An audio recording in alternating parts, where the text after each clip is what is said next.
지금부터 2024 헌납할 대통령 탄핵 사건의 10차 변론기를 진행합니다. 출석을 확인하겠습니다. 소추위원 나오셨죠? 그 다음에 김희수 변호사님, 송도한 변호사님, LKB 앤 파트너스 이광범, 장순욱, 김영건, 성관정 변호사님, 20 김선유 변호사님, 시민 김남준 변호사님, 도시 이금유 변호사님, 다산의 서상범 변호사님, 클라스 한결 박혁, 이원재, 권영빈, 김진환 변호사님, 세록 전형호, 황영민 변호사님, 김정민 변호사님, 피청구인 본인 나오셨습니다. 배보연 변호사님, 배진환 변호사님, 청령의 윤갑근 변호사님, 도태호 변호사님, 서성건 변호사님, 에이스 최거훈 변호사님, 선정의 차기환 변호사님, 정상명 변호사님, 송진호 변호사님, 이동찬 변호사님, 석동현 변호사님, 오욱한 변호사님, 김지민 변호사님, 청암 도병수 변호사님. 소개 안 된 분 있습니까? 진행 순서를 말씀드리겠습니다. 제출된 서면을 확인하고 증거 체불한 다음 정인신문을 하겠습니다. 청구인 측에서 2월 18일 한덕수 정인에 대한 주신문사항, 2월 20일 홍장원 정인에 대한 반대신문사항, 피청구인 증거신청에 대한 의견 3, 한덕수 정인에 대한 반대신문사항, 증거제출서 15 제출하셨습니까? 피청구인 측에서 2월 19일자 증거설명서, 증거제출, 송부촉탁, 사실조회 신청서, 국가정보원에 대한 홍장원 정인에 대한 정인신문사항, 2월 20일자 증거설명서, 각 증거제출, 을 226까지 맞습니까? 네. 예. 그 다음에 저는 227까지 제출. 200, 예, 채널A 말이죠. 예, 맞습니다. 227까지입니다. 그 다음 피청구인 측은 갑호증 71의 1, 72의 2 증거 의견 말씀해 주십시오. 네, 부동의합니다. 네. 갑 71의 1, 2는 국회 CCTV 영상으로서 비진술 증거이고 전문 법칙이 적용되지 않으며 촬영 대상이 그대로 촬영된 것으로 보이므로 채택합니다. 71의 3 누가 작성한 것입니까? 그 촬영 이렇게 경호기획관실에서 작성한 겁니까? 그렇습니다. 예, 공문서이므로 채택합니다. 갑 72의 1, 2는 그러한 보도가 있었다는 한도 내에서 증거로 채택하겠습니다. 청구인 측은 피청구인이 제출한 을 220의 1, 2까지 증거 인부서를 제출하셨죠. 네, 그렇습니다.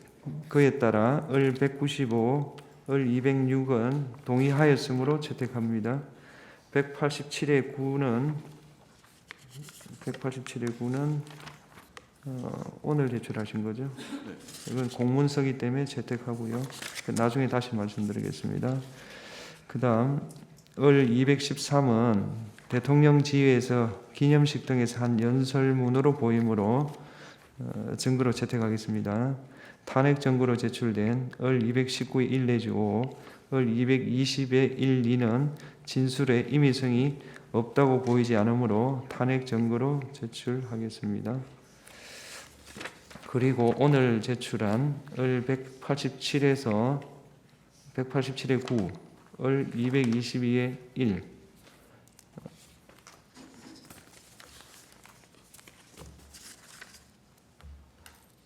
그 다음에 을 226 그리고 227에 대한 의견 말씀해 주십시오.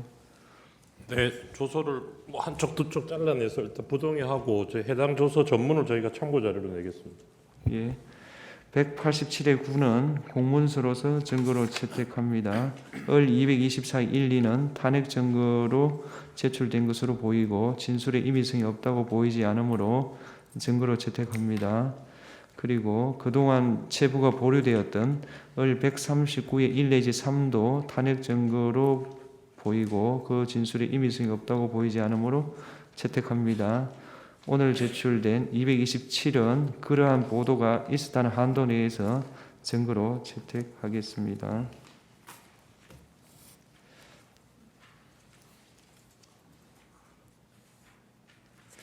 그리고 정인 나오셨습니까? 예, 나오십시오.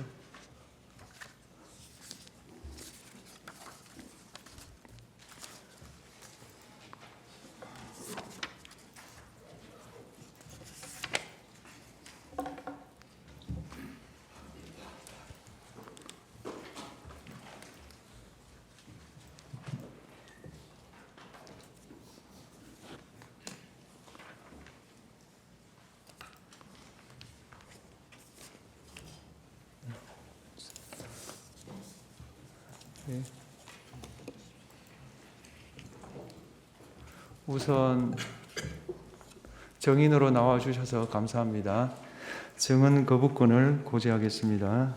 정언으로 인하여 본인이나 친족이었던 사람, 법정 대리인, 후견감독인이 형사소추 또는 공소제기를 당하거나 유죄 판결을 받을 사실이 드러날 염려가 있는 경우에는 사유를 소명하고 정언을 거부할 수 있습니다.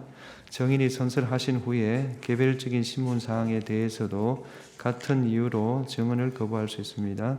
정인이 선설하신 후에 경험하지 않은 사실을 경험한 것처럼 기억이 불분명한데 분명한 것처럼 진술하는 등 거짓말을 하시면 위정죄로 처벌받을 수 있습니다. 선서해 주십시오.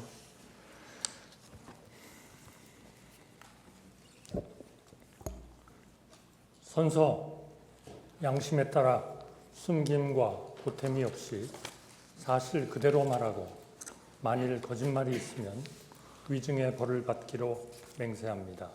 증인 한덕수. 예, 주신문 하십시오. 총리님, 임갑근 변호사입니다. 총리님은 현 정부 초대 총리로 취임하신 현재도 대한민국 총리이시죠? 네, 그렇습니다. 예산에 관해서 여쭤보겠습니다. 정부 예산안을 야당이 단독으로 삭감하여 통과시킨 것은 대한민국 헌정사에 처음 있는 일이었죠? 네, 처음 있는 일이었고 처음 있는 일이었습니다. 야당이 삭감한 예산은 민생, 첨단기술 R&D, 범죄사와 같은 사회 안전, 국방 안보를 위한 예산들이었습니다. 총리께서도 12월 3일 오전 국무회의에서 야당이 감액하려는 예산은 대외 불확실성으로 인한 우리 경제의 리스크를 줄이고 반도체, AI 등 산업의 경쟁력을 강화하기 위해 꼭 필요한 예산이라고 말씀하신 적이 있으십니다. 맞죠? 예, 그렇습니다. 특히 에너지 분야는 차세대 원전 개발 관련 예산이라든지 원전 생태계 지원 예산과 같은 새로운 분야에 앞으로 우리나라의 유망한 그러한 먹거리가 될 그러한 산업들을 지원하기 위한 것들이 여야 합의 없이 삭감되었고, 연구 개발에 있어서 양자 연구라든지 이런 최첨단 또 국제 연구에 들어갈 그러한 그 예산들이 삭감되었습니다. 그리고 검경의 특별 활동비라든지 특경비 같은 것이 전액 삭감되어서 마약이라든지 금융 사기라든지 이러한 그 범죄 수사가 상당히 지장을 받고 있습니다. 또 법무부의 인사 정보관리단 같은 데는 이 예산이 전액 삭감됨으로써 정부 효율과 공직사회의 사기가 매우 떨어지고 있습니다. 제가 듣기로 최근에 예산이 없어서 그러한 그 직원들이 사무실 청소도 각자 해결하고 또 화장실도 가까운 공원이나 이런 다른 관공서에 가서 해결한다는 그러한 내용을 봤습니다.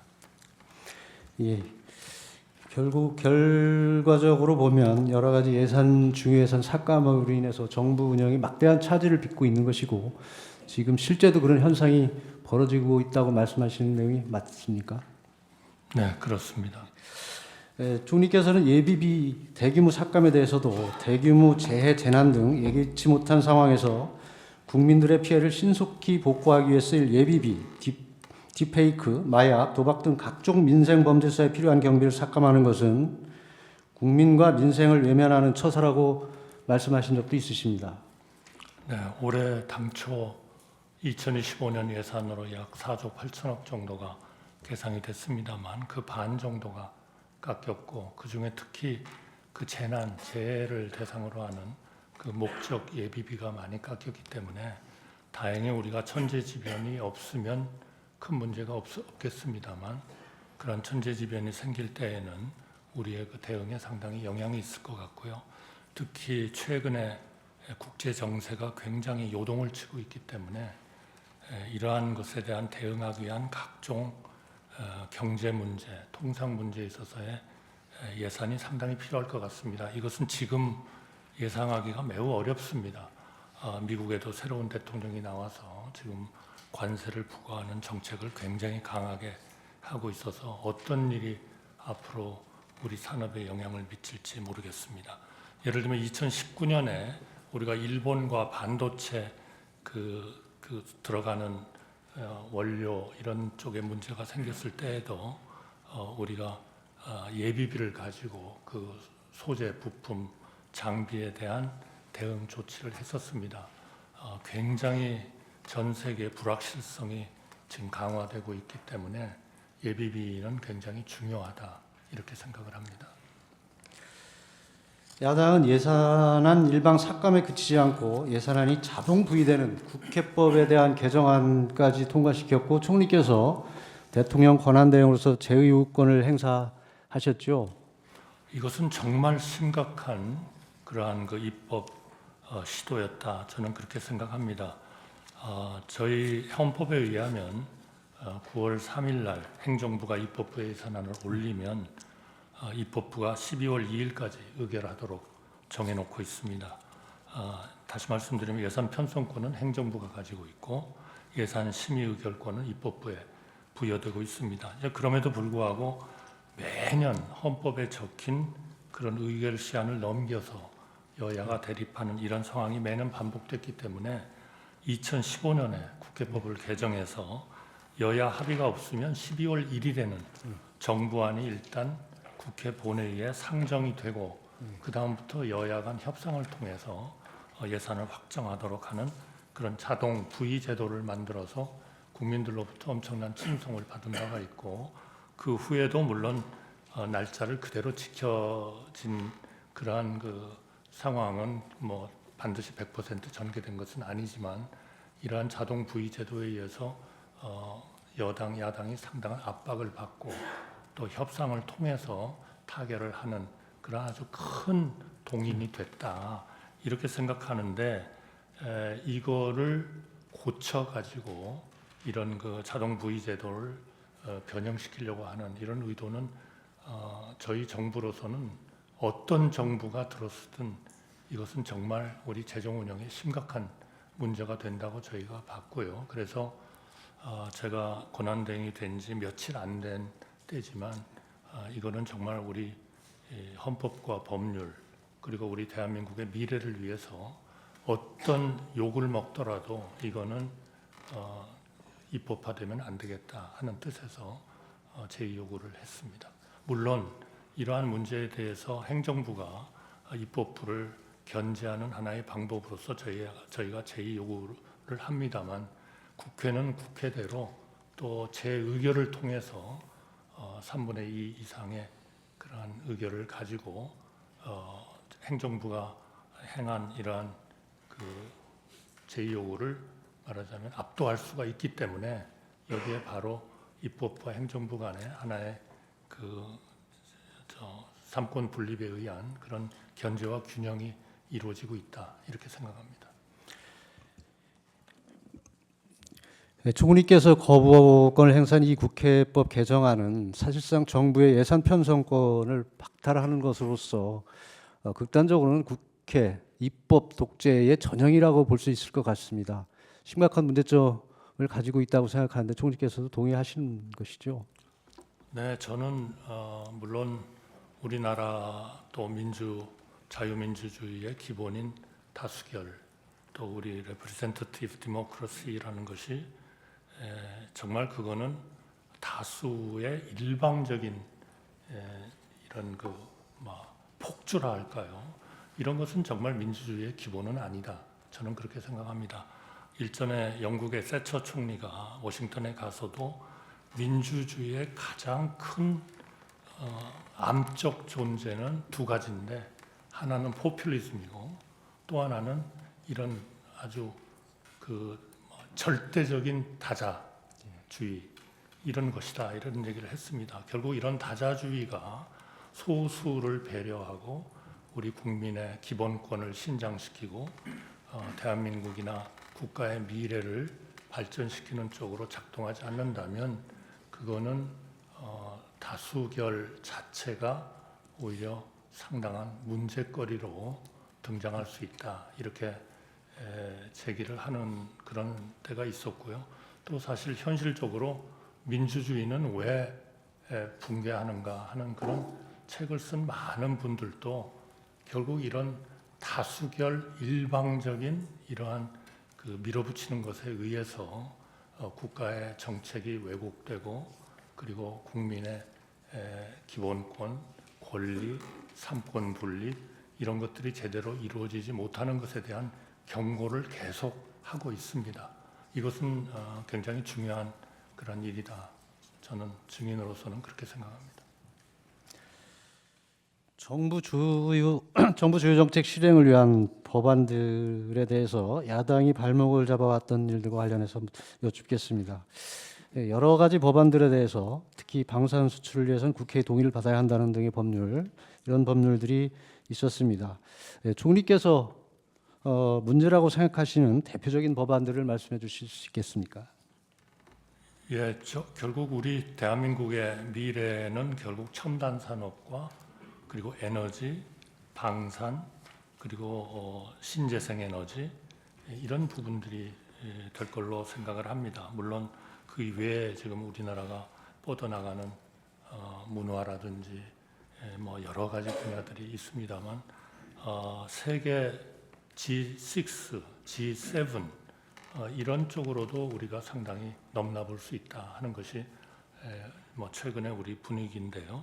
이런 첨단과 연관되면 결국 반도체, AI 이런 쪽에 대한 지원을 좀 획기적으로 해야 되고 또 풍부한 이런 에너지를 저희가 확보할 수 있어야 되고 그것도 탄소 배출을 줄이는 원전, 신재생 에너지, 풍력, 태양광 이런 쪽을 저희가 굉장히 발전을 시켜야 되는데요. 그런 것들에 지금 큰 하나의 애로가 되고 있는 것들이 결국 우리 원전을 확장하기 위한 고준위 방패장 특별법 이런 것들이 만들어져야 전 세계적으로 이 원전이 하나의 국제적인 파이낸싱을 받는 그러한 하나의 산업으로서 등장할 수가 있는데 이것이 저희한테 굉장히 오랜 동안 지체가 되어 왔고요.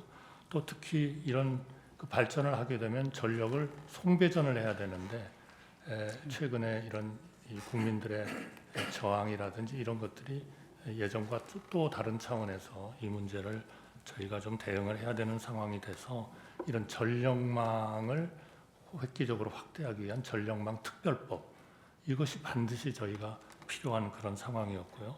그리고 신재생 에너지를 위해서는 해상풍력 같은 것이 중요한데 우리가 비교적 해상풍력이 풍부하기 때문에 그러나 이 해상풍력은 굉장히 많은 규제를 동반할 수밖에 없습니다.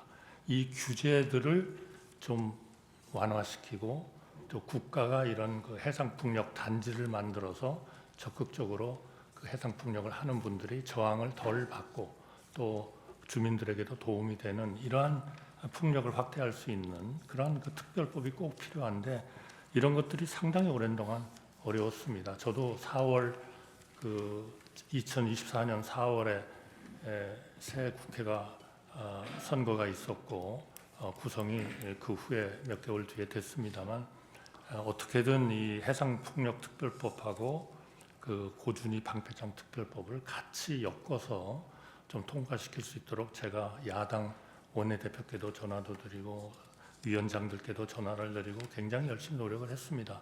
상당 부분 접근이 됐습니다만 결국 아직까지도 그것이 굉장히 더디게 이렇게 진행이 되다가 최근에 와서 관련 위원회들을 좀 통과되는 그러한 그 상황이 있습니다.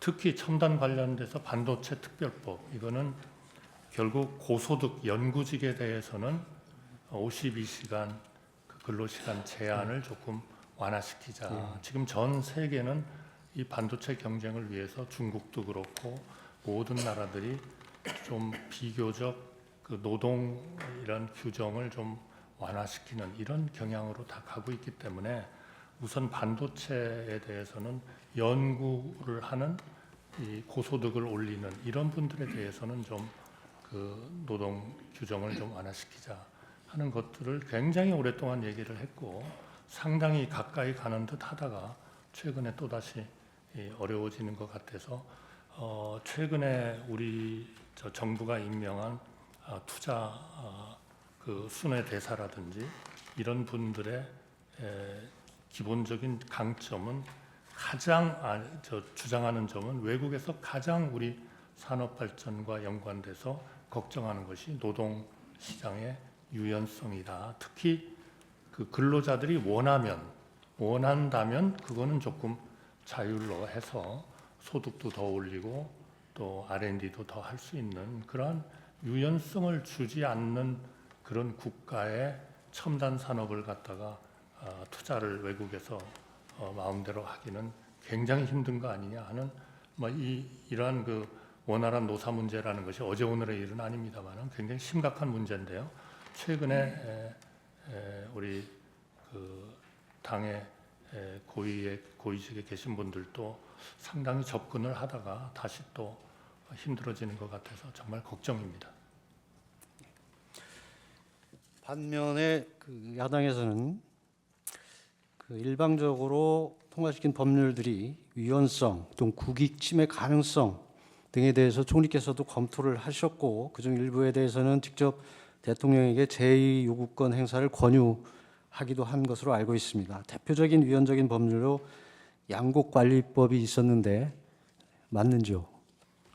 네, 이거는 지난 정부에서도 한번 제2요구를 했고 또 이번에도 제2요구를 했습니다만 결국 우리나라의 쌀 생산이 점점 늘고 소비는 줄어들고 있기 때문에 결국 시간이 가면 갈수록 우리가 이 양곡의 쌀의 생산을 딴 방향으로 돌리고 더 활용할 수 있는 그런 쪽으로 다변화를 시켜야 되는 게 절대적으로 중요하고요. 만약 그렇지 않고 이 양곡법처럼 일정한 가격에 미치지 않는 양곡에 대해서는 정부가 강제로 사줘야 된다. 이와 비슷한 제도가 옛날에 있었습니다만 그거 다 저희가 개선을 했던 거거든요. 이거를 다시 만약 만들게 되면 저희 판단에는 한 2020년이 되면 연간 한 2조 원 정도는 계속 이런 그 양곡을 비싸게 사주기 위해서 재정 적자를 봐야 되는 그러한 문제여서 우리가 지금 써야 할 거는 그러한 그 재정을 젊은이들이 소위 스마트 파밍 같은 데를 하는 쪽에다가 돈을 넣어야 되는데 이 쌀에 대해서 넣는 것은 바람직하지 않다. 이거는 딴 쪽으로 자꾸 다원화를 시켜야 된다. 저희는 그런 판단이어서 대한민국의 미래를 위해서는 이거는 부득이 우리가 제2요구를 할 수밖에 없다. 이렇게 요청을 했고 그렇더라도 국회에서 이러한 그 제2요구 안을 가지고 다시 그러한 그 부작용을 줄이는 그러한 안을 만들 수 있다면 그거는 정부로서는 얼마든지 협조를 하겠다 하는 그런 입장을 보이고 있습니다. 또 야당은 대표적인 국익 침해 법률로 방산 수출에 국회의 동의를 얻도록 하는 법안을 추진했고 국회 증언 감정법 개정안, 즉 국회가 요구할 경우 개인정보와 영업비밀 보호를 이유로 증언 감정을 거부할 수 없도록 하는 법안을 통과시켰습니다. 이런 국회 증언 감정법 개정안에 대해서 정치권, 우리 기업들, 우리나라에 투자한 외국 기업들, 경제단체들은 중국 등의 기술 탈취가 점점 더 심해지는 상황에서 사실상 중국의 기술을 팔아넘기는 것 같다는 우려를 표하였습니다. 총리께서도 같은 생각을 하십니까? 네, 동의하고요. 그것 때문에 지금 증언 감정에 관한 법률도 일단 제의 요구를 한 상태입니다. 우리나라에 들어와 있는 암참이라든지 모든 그 외국 기업들이 전부 다 아주 이 문제에 대해서 굉장히 심각한 그런 그 걱정을 했고요. 뭐 우리 국내 기업은 물론입니다. 그래서 그러한 문제에 대해서는 저는 국회에서 좀 더 좋은 하나의 그 협의와 협치를 통해서 이 문제가 국가의 발전과 전 세계에 있어서의 커가는 우리나라를 좀 뒷받침하는 이런 쪽으로 입법이 이루어졌으면 좋겠다. 이런 입장을 강하게 가지고 있습니다. 야당은 야당 대표를 위한 방탄 내지 판검사 보복 입법, 선거를 겨냥한 포퓰리즘법, 시장경제 질서를 무너뜨리는 양국관리법, 노사 분열을 조장하는 노동법, 방송 장악용 방송법 등을 발의 및 통과시켰습니다. 대통령 탄핵 소추 후 총리께서도 권한대행으로서 야당이 반복하여 발의하는 6개 법안에 대해 제의요건을 행사하는 사실이 있습니다. 그런 사실이 있으시죠? 네, 6개 법률에 대해서 제의 요구를 했고요. 그러면서 저희가 국회에 요청한 것은 이 제의 요구는 제의 요구이기 때문에 국회에서 다시 한번 좀 마음을 열고 여야 간에 협의를 좀 해달라 그런 요청을 했습니다. 결국 그 제의 요구라는 것은 결국 견제와 균형을 통해서 최선의 지혜와 공익을 추구하도록 설계된 하나의 자유민주주의의 제도이기 때문에 이 어떤 국가가 어떤 일방적인 힘에 의해서 극단으로 이렇게 치닫지 않도록 우리 헌법이 마련해준 다양한 제도 중 하나라고 믿고 있고 또 국회는 국회대로 국회의 그 법안을 통과시킨 그 당이나 국회의원님들의 입장에서 반드시 필요하다고 생각하면 또다시 재의결을 통해서 정부가 재요구한 것을 오버룰할 수가 있는 거기 때문에 그러한 하나의 자유민주주의 제도의 핵심 제도로서 자리 잡고 있다 이렇게 생각합니다.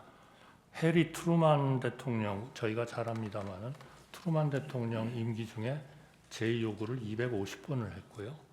드와이트 아이젠하워 대통령은 181번, 프랭클린 루스벨트 대통령은 635번, 그리고 가장 그 여야 협치에 있어서 탁월하다고 생각하는 로널드 레이건 대통령은 78회 제의요구를 한 적이 있습니다. 저희가 지금까지 행사한 제의요구는 지금까지 모든 정부가 과거 우리 대한민국 정부가 행한 제의요구를 합친 것보다도 아마 더 많지 않나 이렇게 생각이 들어서 앞으로 좀 더 우리 헌법과 법률과 대한민국의 미래를 위한 그러한 국회에 있어서의 입법 협치가 좀 꼭 필요하다 이렇게 말씀드리고 싶습니다. 이 정부 들어서 4대 개혁, 즉 연금 개혁, 노동 개혁, 교육 개혁, 의료 개혁 등을 추진하였습니다. 연금 개혁의 경우 우리 사회가 초고령화 사회에 직면하여 노후 및 청년 미래가 걸린 시급한 핵심 과제였는데 정부가 제시한 개혁안, 여당이 제시한 국회 연금 개혁 특위 구성 모두 야당이 거부한 사실이 있습니다. 알고 계십니까? 네, 지금 뭐 그걸 가지고 우선 그 모수 개혁이라고 합니다만 저희가 몇 퍼센트 연금을 받고 은퇴를 했을 때 몇 퍼센트 그 평생 소득의 몇 퍼센트를 이자로 주는 하나의 그 보상으로 주느냐 하는 이제 그런 것들에 의해서 연금의 재정 상태가 결정이 되기 때문에 우선 그것부터 하고 나머지를 하자 하는 얘기도 물론 있고요. 그러나 연금이라는 것을 모수 개혁만을 가지고 하기에는 사실 소위 그 연금이 파산하는 그러한 기간이 한 7년 정도 연기되는 것밖에는 안 됩니다. 그렇기 때문에 거기에 그 선진국들이 쓰고 있는 그러한 제도를 같이 제도적 개혁을 같이 해야 그래도 몇십 년 정도 갈 수 있는 그런 연금 개혁이 될 수 있다 해서 굉장히 중요한 하나의 그런 과제인데요. 저는 그러한 그 모수 개혁을 먼저 하는 것도 하나의 방법은 되겠습니다만은 아마 모수 개혁을 일단 하고 나면 연금을 그런 더 좀 힘들고 어려운 이 구조 개혁을 하는 것은 아마 물 건너 가버릴 것이다. 저는 그렇게 생각합니다. 그렇기 때문에 그런 것들은 연금특별위원회 같은 걸 만들어서 우리 국민들의 의견을 충실히 소위 수용해 가면서 우리 국민들의 컨센서스를 이루어 가지고 정치권이 이 문제를 하여튼 해결을 해내야 된다. 저는 그렇게 생각합니다. 야당에 의해 가로막힌 주요 추진 민생 법안을 보면 반도체 산업 지원 강화를 위한 반도체 특별법, 기업 밸류업 프로그램의 일환인 조세 특례 제한법과 상법 개정안, 과도한 국민 부담을 완화하기 위한 상속 증여세법 개정안, 국가 전력망 확충을 위한 첨단 에너지 3법, 국가 안보 등 국익 보호를 위해 간첩 행위 대상을 확대하는 형법 개정안, 아이돌봄 지원법, 지역균형 발전법 등이 있었는데 모두 야당의 반대 내지 비협조로 실행하지 못한 것이 사실입니까? 네, 뭐 그런 측면이 있습니다만 예를 들면 지금 그런 뭐 간첩 행위 같은 것도 옛날처럼 우리가 우리의 주적인 북한만을 간첩으로 보는 이런 것들을 벗어나야 할 그런 국제적인 여건이 되고 있기 때문에 이런 딴 나라들도 간첩 행위를 할 때에는 우리 형법에 의해서 뭐 처벌을 받도록 하는 그런 것들이 이루어져야 되지 않냐 하는 필요성은 굉장히들 느끼고 있습니다만 이런 부분들은 우리 정치권은 우리나라의 리더이기 때문에 우리 정치권이 첨예하게 이렇게 부딪힐 그러한 그 철학적인 그런 법률도 물론 있을 겁니다. 그러나 태반은 우리 국가의 안보, 경제 발전, 그리고 우리 국민들의 사회적인 복지, 이러한 또 우리 청년들에 대한 미래 이런 것들을 결국 좀 더 낫게 만들고자 하는 것이기 때문에 좀 과감하게 이제 이런 정말 정치권이 뭔가를 이걸 앞장서서 하지 않으면 저는 분명히 우리나라의 미래는 없다. 저는 확언할 수 있습니다. 본 대리인도 총리님의 의견에 전적으로 공감합니다. 이 정부 들어서 비상계엄 선포 전까지만 22건, 그 이후까지 총 29건의 탄핵 발의가 됐는데 이것은 헌정사상 처음 있는 일입니다.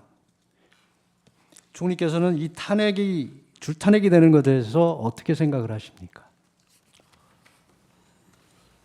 원래 탄핵은 이런 헌법이나 법률에 중대한 위반이 있는 그러한 고위직에 대해서 어제 우리 법사위원장께서도 말씀을 하셨습니다마는 하여튼 헌법 수호를 위해서 써야 되는 그러한 거 아닌가 싶습니다. 그러나 물론 뭐 이런 소추된 분들에 대한 다 이유가 있겠습니다만 그러나 일반 국민들이 좀 국민의 눈높이에서 봤을 때 정말 저거는 중대한 범죄를 저지른 사람이기 때문에 헌법과 법률에 위반을 했기 때문에 탄핵을 해야 된다 이렇게 생각하는 국민들의 어떤 그런 눈높이와 우리 지금 탄핵 29건이 뭐 발의가 됐습니다만 그 29건이 국민의 눈높이하고 반드시 맞는지 그거는 또 역시 그 정치권이 한번 아주 심각하게 이 문제를 논의를 해보고 좀 생각을 해봐야 된다 이렇게 생각을 합니다. 예를 들면 임명된 지 이틀 된 방통위원장이 탄핵이 되고 또 그 탄핵을 피하기 위해서 간지 얼마 안 된 사람이 또 사표를 내고 이런 막 편법과 국가의 어떤 기능이 제대로 돌아가지 못하게 하는 이런 조치를 우리나라의 헌법을 만드신 분들이 염두에 두고 그 헌법을 만들었다고는 저는 절대로 생각하지 않습니다. 특히 탄핵 소추를 하게 되면은 직무정지가 돼가지고 그것이 언제인지도 모르는 기간을 그냥 완전히 일은 하지 않으면서 그렇다고 사표를 내서 사후적인 사람이 충원되는 것도 아니고 하는 이러한 아마 전 세계에 직무정지를 시키는 그런 제도는 굉장히 드물 겁니다. 제가 보기에는 아마 미국은 전혀 그런 게 없고요. 제가 알기로는 그래서 이런 부분에 대해서 충분히 좀 배려를 하면서 국가가 우선 살아야 그러한 그 국가 국민의 번영도 있고 행복도 있고 정치권에 정말 보람도 있는 거 아닌가 저는 그렇게 생각합니다. 계엄 이후인 2024년 12월 23일 총리께서 당시 야당이 통과시킨 내란 특검법 등에 대해 공포를 할 것인지 또는 재요구를 할 것인지 검토하고 있던 상황이었습니다. 그날 오전 더불어민주당 원내대변인이 당시 국무위원이 공석인 국방, 행안, 여가부 장관 제외 총원이 16명인데 박성재 법무부 장관이 직무정지 상태라 15명이다. 만약 이 중 5명을 탄핵시켜버리면 국무회의가 의결을 못한다. 국무회의는 3분의 2로 의결하도록 되어 있어서 5명을 더 탄핵하면 아예 의결이 안 된다. 국무회의가 돌아가지 않으면 지금 올라간 법안들은 자동으로 발효된다. 여기까지도 고민하고 따져봐야 하는 아주 중요한 시점이라고 했던 사실이 있습니다. 알고 계십니까? 네, 알고 있고요. 의결을 따지기에 앞서서 우리 헌법은 국무위원의 숫자를 15인 내지 30인으로 규정하고 있습니다. 지금 탄핵 정지된 분들을 빼고 나면 16인입니다. 이제 거기에 두 사람만 무슨 일이 있어가지고 아웃돼 버리면 국무회의가 없어지는 겁니다. 그러면 국무회의가 없어지면 우리 헌법에서 정하는 국무회의가 하도록 돼 있는 그런 일들은 다 그거는 무슨 저 의결을 하고 뭐하고를 따지기 앞서서 존재 자체가 없어져 버리는 거 아니냐. 그러니까 엄청나게 심각한 일이고 또 그 심각한 거를 제가 우리 정치권에도 권한대행 시절에 몇 번 말씀을 드렸습니다. 이 정도로 심각하다. 근데 아직까지 특별한 조치가 없어서 정말 대단히 유감입니다. 다수 의석을 가진 정당이 탄핵 제도를 악용하여 국무회의 구성 자체를 하지 못하도록 하는 것은 사실상 삼권 분립의 한 축인 입법부가 다른 한 축인 행정부를 견제를 넘어 장악하려는 의도를 노골적으로 드러내는 것인데 이러한 탄핵 제도의 악용이 과연 국회의 정당한 권한 행사이고 국정을 마비시키는 행위도 아니고 헌법과 국민 이익에 반하는 헌정질서 문란 행위가 아니라고 할 수 있겠습니까? 저는 헌법과 법률에 규정이 돼 있으니까 규정이 돼 있는 거는 할 수 있는 거 아니냐 하는 논리도 물론 있습니다. 그러나 자유민주주의의 기본은 그러한 그 다수결 원칙을 그렇게 적용하라고 저는 있다고는 믿지 않습니다. 그거는 역시 소수도 배려하고 또 다수와 소수가 같이 참여해서 뭔가를 해야 된다 이렇게 생각하고요. 제가 가장 인상적으로 우리 헌재의 판결을 제가 물론 법률 전문가는 아닙니다만 느꼈었던 것은 헌재가 그 박근혜 대통령 탄핵된 거예요. 그때 그 최순실 씨가 헌법 소원을 낸 적이 있습니다. 그래가지고 특검을 그 야당이 일방적으로 이렇게 정하는 것은 헌법에 위반된다. 여기에 대해서 조치를 해주십시오. 이렇게 냈습니다. 냈더니 그때 우리 헌재가 전원일치의 판결로 단독으로 특검을 임명하게 된 것은 위헌이 아니다라는 판결을 하셨습니다. 그 이유가 그것을 해석하는 분에 따라서는 이것 봐라. 국회가 마음대로 다수결로 결정을 하면 그거는 헌재도 다 인정하는 거 아니냐. 특검을 소수당이 그냥 일방적으로 임명하는 거를 인정하는 거 아니냐. 그래서 저희가 며칠을 공부를 해봤어요. 그랬더니 전혀 그게 아닙니다. 우리 헌재가 전원 판결로 합의로서 결정하신 거는 그 단독으로 특검을 임명하는 그 법안에 발의서부터 여야가 같이 했고, 그리고 투표를 같이 참여를 했고, 제가 지금 숫자를 다 기억은 못하겠습니다. 그래서 그야말로 여야가 합쳐서 단독 여당, 야당, 그때는 한 당이 임명하는 것을 인정을 하고 투표에서 같이 투표를 했기 때문에 그것이 합의라고 본 것이다. 그래가지고 이제 그게 뭐 국회에서 좀 정책 질의 때 좀 논쟁이 되고 했습니다만, 저는 참 그런 정신, 그런 그 하나의 자유민주주의를 정말 제대로 살리고자 하는 우리 정치권의 정말 큰 뜻, 정말 우리 과거에 항상 국가가 어려울 때는 정말 좋은 정치인들이 계셨거든요. 그분들이 그 문제를 해결을 했다고 저는 믿습니다. 그러니까 우리가 뭐 여러 가지 행정, 입법, 사법이 잘 견제와 균형을 해가겠지만 정말 우리 이 정치권의 하나의 그런 이 국가를 하고자 국가를 위하는, 그러니까 여기에는 무슨 좌와 우는 저는 없다고 봅니다. 오로지 국가가 위로 갈 것이냐 아래로 꼬나박을 것이냐, 저는 둘 중에 하나라고 생각하거든요. 이제는 정말 국가가 위로 가기 위한 그러한 우리 정치권, 행정부, 국민, 언론, 시민단체, 노조, 기업인 모두가 힘을 합쳐야 된다. 저는 지금이 정말 위기라고 생각합니다. 여기서 우리가 삐끗 잘못하면요, 우리 대한민국의 미래는 저는 없다고 생각합니다. 추가하시겠습니까? 반대신문 마치고 하겠습니다. 수식문 하겠습니다. 김남준 변호사입니다. 정의는 노태우 정부에서 1993년 대통령 비서실 통상산업비서관, 1996년 특허청장, 김대중 정부에서 98년 외교통상부 통상교섭본부장, 2001년 대통령 비서실 경제수석, 참여정부에서 2004년 국무조정실장, 2007년 38대 국무총리를 역임했고, 박근혜 정부에서는 기후변화센터 이사장을 맡았으며, 윤석열 정부에서는 2022년 5월부터 국무총리로 재직 중이죠. 그렇습니다. 예, 사망 묻겠습니다. 국무총리는 대통령을 보좌하고 대통령 유고 시에는 대통령의 권한을 대행하며 행정각부를 지휘하는 그런 역할을 하죠. 예, 그렇습니다. 2024년 12월 3일 밤 회의 관련 사항 묻겠습니다.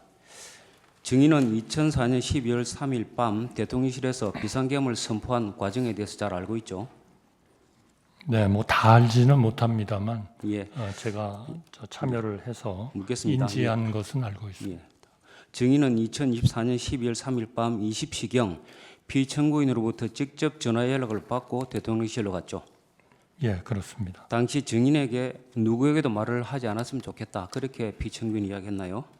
네, 그렇습니다. 증인은 20시 45분경에 대통령실에 도착했고 피청구인 집무실에는 55분경에 들어갔죠. 네, 그렇습니다. 증인이 도착하기 전에 다른 국무위원 등이 와 있었습니까? 예, 그렇습니다. 자, 물어보겠습니다. 그때 국방부 장관 김용현, 법무부 장관 박성재, 행안부 장관 이상민이 증인보다 먼저 와 있었습니까? 누가 어떤 순서로 도착했는지는 정확히 기억은 나지 않습니다. 그럼 그 이후에 통일부 장관 김용호, 외교부 장관 조태열, 국정원장 조태영 순으로 돌아온 것 같은데 대략적으로 맞습니까? 제가 그 순서에 대해서는 예. 기억이 분명하지 않습니다. 파랑 물어보겠습니다. 그러니까 그 무렵에 대통령 집무실에 있었던 사람은 피청구인, 증인, 국방부 장관, 법무부 장관, 통일부 장관, 외교부 장관, 국정원장 7인이었던 것은 맞죠? 대통령실에 도착한 후에 먼저 온 국무위원과 함께 집무실로 안내돼서 대통령님을 뵌 것은 기억합니다만 누가 어떤 순서로 도착했는지는 정확히 기억이 나지 않습니다. 그러니까 그 7인 중에서 국정원장은 국무회의 구성원이 아니기 때문에 피청구인을 포함한 국무회의 구성원은 그 당시에 6인 정도 된 것은 맞죠? 7인이 맞다면 그렇게 되지 않겠나 싶습니다. 이상임의 행안부 장관의 경우는 피청구인이 김용현 장관을 통해서 연락을 했고 나머지 6인은 피청구인이 직접 개별적으로 연락해서 들어오라고 한 것이죠. 각자 연락받은 과정은 잘 모릅니까? 제가 모르는 내용이라 답변 드리기 어렵겠습니다. 증인은 그 당시에 피청구인이 당일 22시에 계엄을 선포하기 위해서 KBS에 생방송을 미리 예약해 놓은 것 알고 있습니까? 대통령님이 계엄을 선포하실 계획이라는 것은 대통령님께 들어서 알았습니다만 구체적인 그런 계획은 알지 못했습니다. 비청구인이 10시에 생방송이 예약되어 있다 그런 이야기를 증인 등에게 하지 않았습니까? 네, 안 하셨습니다. 당시 집무실과 대집견실에서 피청구인이 계엄을 선포해야 하는 이유를 여러 가지 말한 것으로 보이는데 그 당시에 피청구인이 부정선거나 선관위와 관련된 내용을 언급한 적은 있습니까? 저는 정확히 기억이 나지는 않습니다만 대통령님께서 정상적인 국정 운영이 어려워서 비상계엄 선포가 불가피하다 그런 취지로 말씀하셨고 구체적으로 그러한 지금 말씀하신 그 내용을 언급한 것 같지는 않습니다. 기억이 나지 않습니다. 증인은 당시 집무실이나 대접견실에서 계엄과 관련된 문건, 이를테면 포고령, 비상계엄 선포 담화문, 또 비상계엄 선포문 뭐 그런 것을 본 적이 있습니까? 저는 계엄 선포 당일 대통령실에서 계엄과 관련된 문건을 보거나 받은 기억이 없습니다. 카페 58호증 1 2025년 2월 6일자 국회 국정조사 특별위원회 회의록 20쪽 제시하겠습니다. 2024년 12월 6일자 국회 비상계엄 특위에서 증인에게 부성찬 의원이 비상계엄 선포문을 본 적이 있는 것 질의를 하자 증인이 비상계엄이 선포되는 당시에는 제가 전혀 인지를 하지 못했고요. 비상계엄 해제 국무회의를 마치고 사무실로 출근을 하여 제 양복 뒷주머니에 있는 것을 알았습니다. 이렇게 진술한 사실 있죠? 예, 비상계엄 선포문을 어떻게 소작이 됐는지 그 경위가 전혀 기억이 나지 않습니까? 그 접어서 주머니에 넣은 것으로 진술하시던데. 네, 소지 경위는 전혀 기억이 나지 않습니다. 그 자리에서 받지 않았으면 받을 수 없는 문건 아니겠습니까? 예, 그러나 언제 어떻게 그걸 받았는지는 정말 기억이 없습니다. 이 비상계엄 선포문을 놓고 거기 모였던 7인이 어떤 비상계엄과 관련해서 대책회의를 한 거 아닙니까? 전혀 논의한 적 없습니다. 알겠습니다. 증인은 그 자리에서 대통령에게 계엄에 반대하는 의사를 표시하고 만류하였다고 했죠. 우리나라의 가장 중요한 것은 결국 경제고 또 대외 신인도입니다. 이 야, 두 개가 흔들려 버리면 간단하게 대답해 네. 그냥 반대했습니까? 네, 그래서 지금까지 우리가 이루어온 국가의 핵심을 흔들 수 있다고도 생각해서 만류하였습니다. 그런 경제와 대외 신인도 국가의 핵심을 흔들 수 있다 그거였습니다. 그러면 당시 그 비상계엄을 선포하는 것이 위헌적이고 위법적이다 하는 그런 이유로 반대하지는 않았습니까? 저는 계엄을 선포하신다는 얘기를 듣고 그렇게 돼서는 안 된다 하는 반대 의사를 말씀을 드린 겁니다. 국무위원들이나 그 대통령실 실장이나 수석 그 중에서 누구도 이것이 위헌이나 위법이다 그런 이야기는 한 적이 없습니까? 저는 위헌, 위법 그런 상황보다는 계엄을 선포함으로써 대한민국이 굉장히 어려움에 처할 수 있다 하는 쪽이 더 많았던 것 같습니다. 계엄에 찬성하는 사람도 있었습니까? 모두 걱정하고 만류했다고 기억하고 있습니다. 김용현 장관의 경우는 이 심판정에서 계엄에 찬성하는 사람이 있었다고 증언했는데요. 왜 그 진술이 다릅니까? 그거는 저는 제 기억에는 전혀 그렇지 않습니다. 갑 36교정 1 증인 피의자 신문조서 12쪽 제시하겠습니다. 이 조서 내용에 의하면 농림부 보건복지부 중소벤처장관은 뒤늦게 회의에 참석하였나요? 라는 질문에 증인이 아마 참석하셨을 거예요. 정확히 기억나지 않습니다. 당시 제가 국무위원들 모으자고 했는데 누가 왔는지 모르겠습니다. 이렇게 기재가 되어 있고 또 같은 조서 15쪽 하단을 보면 대통령은 처음부터 국무회의는 생각하지 않았던 것 같아요. 제가 대통령께 국무위원들 말을 들어보시죠 라고 해서 국무위원들이 모이게 된 것이고요 라고 기재되어 있는데 이 내용 사실대로 모두 기재가 되어 있죠? 그런데 사실 대통령님이 국무회의를 소집하려고 하셨는지 안 했는지는 대통령님의 계획이기 때문에 제가 정확히 몰랐습니다. 여러 의견을 들어보셨으면 해서 국무회의 소집을 건의드린 겁니다. 이 조서에는 당시 증인이 판단한 내용이 기재되어 있는 거 아니겠습니까? 맞는 것이죠. 그러나 제 판단은 하나의 그런 대통령의 뜻을 정확히 계획을 모르고 본인이 생각한 것이고요. 중요한 것은 국무위원들이 좀 모여서 우리 대통령을 좀 설득을 해주셨으면 좋겠다. 알겠습니다. 예. 그렇게 하려고 했던 겁니다. 예, 증인이 다른 국무위원들을 불러보자고 하자 이에 따라 대통령실에서 강의구 부속실장 통해 갖고 다른 국무위원들에 연락하기 시작한 것이죠. 저는 국무위원 연락을 어떤 국무위원을 누가 연락을 했는지는 제가 모르고 있습니다. 대통령실에서 다른 국무위원들에 연락하기 시작을 한 시간이 몇 시점입니까? 저는 뭐 정확히 기억은 없습니다. 기록을 보면 조규홍 장관에 대해서 22시 14분에 한 것이 최초인 것 같은데 대략 그쯤 되는 것 같습니까? 저는 전혀 모르겠습니다. 증인도 예, 증인도 저는 다른 대통령님께 건의를 드렸고 예. 그리고 어떤 국무위원을 어떻게 누가 연락을 했는지는 제가 전혀 증인이 관여하지 않았습니다. 건의를 했다고 하는데 건의를 한 시간도 그럼 9시가 넘은 건가요? 글쎄요, 대통령님을 뵙고 계엄을 한다는 말씀을 듣고 말씀을 드렸으니까 그때 언제가 되지 않았을까 싶긴 합니다. 증인도 다른 국무위원에게 연락한 사실이 있습니까? 제가 사실은 그런 연락에 대해서 전혀 그 기억을 하지 못하고 기억이 있었는데요. 못한다. 예. 제가 수사기관에서 수사를 받을 때 당신이 누구한테 연락을 한 적이 있다. 그래서 생각을 해봤더니 또 제가 한번 전화를 찾아봤더니 맞았습니다. 그런데 그때는 제가 그분을 새로 오시도록 연락을 한 게 아니고 빨리 와서 함께 대통령을 설득하자 하는 그런 마음에서 어디쯤 와 계신지를 제가 아마 확인이라기보다는 알아보는 그런 거였고 제가 예. 처음으로 그분께 예, 됐습니다. 그 정도 와주세요라고 말씀드릴 것 같습니다. 예. 제가 예. 요청을 한 것은 아니었습니다. 예, 국무회의는 국무위원 과반의 출석을 개의하고 3분의 2 찬성을 의결하죠. 예, 그렇습니다. 국무위원은 21인이므로 11인이 되어야 개의 요건을 갖추는 것이죠. 제가 예. 정확한 건 모릅니다만 그렇게 알고 있습니다. 오영주 지금. 중소벤처기업부 장관이 마지막으로 21시 40분경 대통령실 예약을 받고 22시 17분경 대접견실에 도착해서 비로소 국무위원 11명이 되었다 하는데 증인 그 내용 압니까? 제가 몇 명 국무위원이 모이는지 누가 예, 오는지 잘 모른다. 이런 알겠습니다. 순서는 전혀 경황이 없어서 예. 제가 파악을 하지 못하고 오영주 장관과 조규용 장관은 실제 회의 시간은 3분도 되지 않고 발언할 기회도 전혀 없이 피청구인이 혼자 하다가 나갔다고 하는데 그 사실도 압니까? 글쎄 국무위원 개개인의 세부 상황을 잘 모른다. 제가 다 예. 알고 있지 못합니다.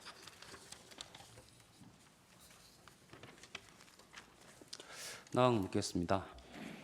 계엄 선포를 위한 방송까지 당일 10시로 예약되어 있는 것으로 보아서 피청구인은 계엄을 선포하는 과정에서 국무회의를 거칠 의사가 없어서 명백해 보이는데 당시 증인도 피청구인이 국무회의를 거칠 의사가 없는 것으로 판단한 것은 맞는 것이죠.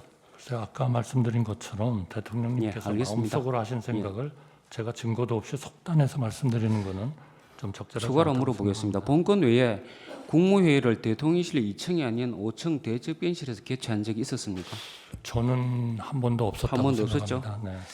최상무 부총리나 조태열 외교부 장관은 피청구인 측으로부터 A4 문건을 받았다고 하였고 김여행 장관은 이 재판정에서 증언을 하면서 이상민 장관과 행안부 장관 그리고 국정원장 증인에게도 문건을 주었다고 하는데 증인은 그 당시 특별한 문건 받은 사실이 없습니까? 저는 특별한 문건을 받은 사실이 없습니다. 이상민 행안부 장관에게 김용현 장관이 이 문건 주는 거 그런 거 본 적 없습니까? 문건 주는 것을 보지 못했습니다. 그러면 뒷부분을 정리하겠습니다. 피청구인이 계엄 선포 후에 다시 대책견실에 돌아왔죠. 예, 그런 것으로 알고 예, 국무위원들이 여러 가지 지시를 한 것으로 밝혀졌는데 구체적으로 누구에게 어떤 지시를 했는지 기억이 납니까? 사실 그때는 너무 경황이 없어서요. 잘 기억이 안 난다. 예, 개개인에게- 증인에게 무슨 지시했습니까? 저한테는 그 특별한 지상이 없었던 것으로 알고 있었습니다만 일상적인 의전, 예를 들면 한 이틀 뒤에 무역협회의 그 무역의 날 행사가 있었습니다. 거기에 대신 좀 대신 참석해달라 참석하라. 그런 말씀을 들은 것 같습니다. 혹시 그 자리에서 뭐 단전, 단수 하는 그런 이야기 나온 사실 있습니까? 전혀 없습니다. 이상임 행안부 장관의 경우에는 단전, 단수와 관련된 A4 문건이 있었고 소방청장에게 그런 이야기를 적혀 있는 문건을 봤다고 하는데 그런 문건 본 적은 없습니까? 없습니다. 김용현 장관은 야당에서 제기한 계엄 준비 의혹을 적극적으로 부인하고 지난해 9월 국회 인사청문회에서도 장관이 된 다음에 계엄 발동을 건의할 생각은 없냐 하는 의원의 질이 없다고 답했고 대한민국 상황에서 과연 계엄을 한다 그러면 어떤 국민이 용납하겠나라며 우리 군도 따르겠나 저는 솔직히 안 따를 것 같다. 그렇게 하고 이어 너무 우려 안 하셔도 될 것 같다. 그 발언은 사실인데 그건 알죠. 언론 보도 등을 통해서 개략적으로 알고 있습니다. 당시 그 한기호 국민의힘 의원도 국회가 계엄 해제 의결을 하면 해제해야 한다 하는 그런 발언을 했는데 그것도 기억이 납니까? 죄송합니다. 다시 한 번만. 한기호 국민의힘 의원도 당시 국회가 계엄 해제 의결을 하면 해제를 해야 한다 하는 그런 발언도 했는데 알고 있습니까? 뭐 이미 개괄적으로 언론을 통해서 알고 있습니다. 예. 또 지난해 10월 국회입니다. 국회 법제사법위원회 국정감사에서 또 김용현 장관이 야당의 계엄 의혹 추궁에 대해서 계엄이 발령되고 나면 국회에서 해제할 수 있는 권한이 보장돼 있다. 이런 것들이 다 되어 있는데도 불구하고 계엄하시는 것에 대해 이해가 잘 안 간다 발언했는데 이 사실도 알고 있습니까? 그 언론 보도를 통해서 개략적으로 알고 있습니다. 비상계엄 선포를 할 당시 12월 3일 국무위원 등이 국회가 계엄 해제 결의를 할 경우 어떻게 할 것인지 피청구인에게 물어보거나 의견을 말한 사람이 없었습니까? 그런 말씀은 듣지 못했습니다. 없었습니까? 예, 못 들었습니다. 적어도 김용희 장관의 경우 이 작년 10월 법제사법위원회 그전 인사청문회 관련 사정을 보면 국회가 계엄 해제 의결을 의결한 경우에 대해서 사전에 대비를 해놓았고 이에 대해서 당시 국무위원 등에게 이야기했을 것으로 보이는데 이게 상식적으로 보이는데 전혀 들은 바 없다고요. 그런 말씀은 전혀 듣지 못했습니다. 그런 조치를 미리 그 계엄 해제 의결할 경우 조치를 하고 그래서 군대를 뭐 넣으면 된다 그런 얘기 한 적 네, 없습니까? 듣지 못했습니다. 비상계엄 해제 이후의 상황에 대해서 묻겠습니다. 국회 계엄 해제 의결은 2024년 12월 4일 1시 3분에 있었죠. 예, 그렇습니다. 그 계엄법에 따르면 국회 계엄 해제 의결이 있는 경우에 지체 없이 계엄을 해제해야 하는데 국무회의 의결이 그로부터 상당히 시간이 지나갔고 4시 30분경 이루어졌죠. 네, 그렇습니다. 상당히 시간이 많이 경과되지 않았습니까? 왜 그런지 압니까? 저희 판단에 대통령께 그 해제 승인을 받고 저희는 정말 그 국무회의는 철저하게 준비해야 된다고 생각했습니다. 알겠습니다. 안건도 예. 만들고 번호도 받고 그리고 우선 국무위원들을 전부 다 용산으로 오시도록 그렇게 좀 연락을 하고 그런 그 과정이 시간이 꽤 걸렸습니다. 갑 사업장의 3 2024년 12월 10일자 제418회 11자 국회 국방위원회 회의록 130에서 131쪽입니다. 국방부 군사보좌관 김철진의 진술에 의하면 김철진은 김용현 국방부 장관을 따라 2024년 12월 4일 1시 30분경부터 1시 40분경 합참 지하에 있는 지휘통제실 결심지원실에 들어갔는데 이때 피청구인이 국회 법령지를 달라고 해서 찾아줬다는데 이 사실 압니까? 모릅니다. 이 언론으로부터 듣지도 못했습니까? 예, 이 그때 국회 법령지를 피청구인이 왜 요구했는지 그런 거 잘 모릅니까? 네, 모르겠습니다. 당시에 피청구인이 국회 법령지를 찾아본 것은 예상을 벗어나서 국회 계엄 해제 의결이 이루어지자 거기에 대해서 거부권을 행사하는지 알아보려 한 것이라고 하는데 그런 데 대해서 전혀 들은 적 없습니까? 모릅니다. 24번 묻겠습니다. 당시 피청구인은 합참지휘통제실 결심지원실에 약 1시 20분부터 1시 50분경 기록을 보면 정확히는 1시 16분부터 1시 47분인 것 같습니다. 그때 그 정도까지 머물렀죠? 그런 사실은 제가 알지 못합니다. 전혀 모릅니까? 네, 그럼 25번 묻겠습니다. 증인은 2시 1분경 국회로부터 계엄 그 해제 의결 요구안이 가결됐다는 통보를 받고 2시 5분경에 대통령실로 출발해서 30분경 도착했습니까? 예, 그렇습니다. 증인이 계엄 해제 건의를 했습니까? 저와 비서실장이 같이 대통령께 들어가서 계엄 해제를 건의했습니다. 피청구인이 그때 어떻게 이야기하던가요? 네, 해제 국무회의를 하라고 하셨습니다. 이 피청구인의 경우는 4차 변론기일에서 이 심판정에서 계엄 해제 결의 방송을 듣자마자 장관과 계엄사령관을 불렀다는 것은 집무실을 불렀다는 것 같은데 계엄 해제 지시를 바로 했다고 그러거든요. 그건 아마 제가 가기 전이었지 않았나 싶습니다. 저는 아까 말씀대로 한 2시 30분 정도에 비서실장하고 갔기 때문에 그 전에 어떤 조치를 하셨는지는 저는 잘 모릅니다. 잘 모릅니까? 제가 불러서라고 물어보는 이유는 집무실을 불러서 했다는 것으로 보이는 것이고 여기에 보면 합참 지원실에 가가지고 나중에 했다는 거니까 그 차이에 대해서 잘 모르냐 그걸 물어보는 겁니다. 제가 모르고 있습니다. 증인은 그 비상계엄의 그 요건, 헌법과憲법에 정해지고 있는 요건 알고 있습니까? 네, 알고 있습니다. 2024년 12월 3일 비상계엄을 선포할 당시에 헌법에 정해져 있는 전시, 사변 또는 이에 준하는 국가 비상사태가 존재하지 않았고 병력으로서 공공의 안정 질서를 유지할 필요가 없었던 것은 명백하죠. 그 부분은 최종적으로 법원과 국민이 판단하실 부분이라고 생각합니다. 증인은 그 당시에 이 점에 대해서 어떻게 판단하지 않았습니까? 제가 판단하는 거는 적절하지 않다고 생각합니다. 최종적으로 법원, 국민이 판단하실 거라고 생각합니다. 계엄법에 규정되어 있는 적과 교전 상태에 있거나 사회 질서가 극도로 교란되어 행정 및 사법 기능의 수행이 현저히 곤란할 경우에도 해당하지 않는 것으로 판단하지 않습니까? 이 부분도 최종적으로 결국 법원 그리고 국민들이 판단하실 거라고 생각합니다. 갑 36호 중에 1 증인의 2024년 12월 13일자 피의자 신문 뉴스입니다. 증인은 국가수사본부에서 수사를 받을 당시에 여러 가지 어려움이 있을 수 있지만 비상계엄은 아니라고 생각합니다. 라고 진술했고 그 외 국정조사 특위에서도 이와 같은 견해를 여러 차례 피력했죠.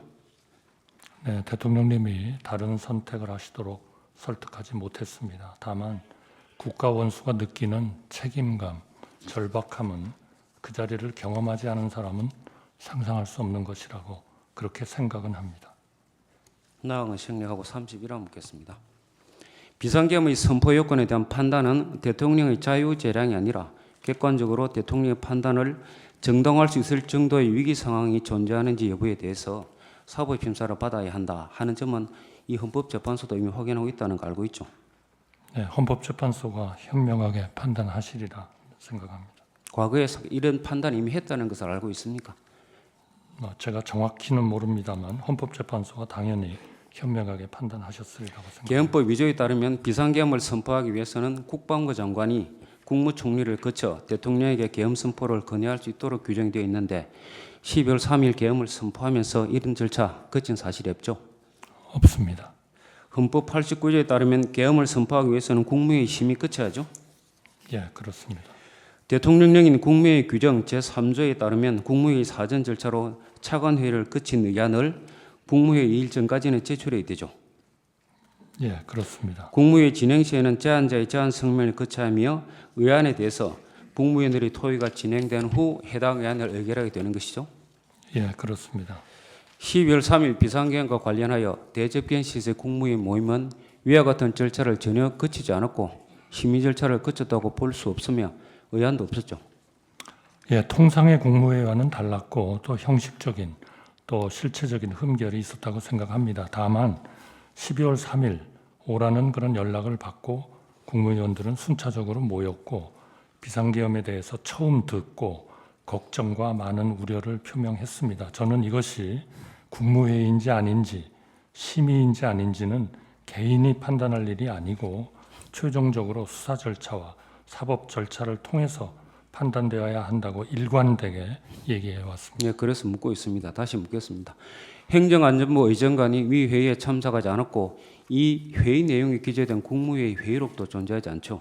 그렇게 알고 있습니다. 갑 36조 중 7 오영주에 대한 진술조사 8쪽입니다. 대접견실에 마지막으로 도착한 사람이 오영주 장관인데 이분은 제가 도착해서 자리에 앉자마자 대통령께 눈인사를 하려고 했는데 인사도 못 드렸고 들어왔을 때 대통령이 무슨 얘기를 하고 있었습니다. 당시 대통령부터 들은 내용이 전혀 없습니다. 라고 말한 거죠. 그렇게 기재되어 있습니다. 즉 이 11명 성원이 되지도 않은 상태에서 회의가 개시된 거 아닙니까? 제가 그 부분은 잘 알지 못합니다. 잘 모릅니다. 갑 36호증 6 조규용에 대한 진술조서 9쪽 제시하겠습니다. 조규용 보건복지부 장관의 경우는 저는 늦어서 안건이 무엇인지도 몰랐습니다. 출력물이 없어서 안건이 몰랐다 그렇게 했고 저는 대통령의 담화문을 보고 나서야 그 회의가 계엄에 관한 회의인 줄 알게 된 것입니다. 라고 말한 것으로 기재되어 있고 이 국무위원들 외에도 최상목, 조태열 등 대부분의 국무위원들이 수사 과정이나 국회 국정조사 특위 과정에서 안건이 무엇인지도 모르고 안건에 대한 심의 의결 과정이 없었다고 진술했는데 그런 내용도 알고 있죠.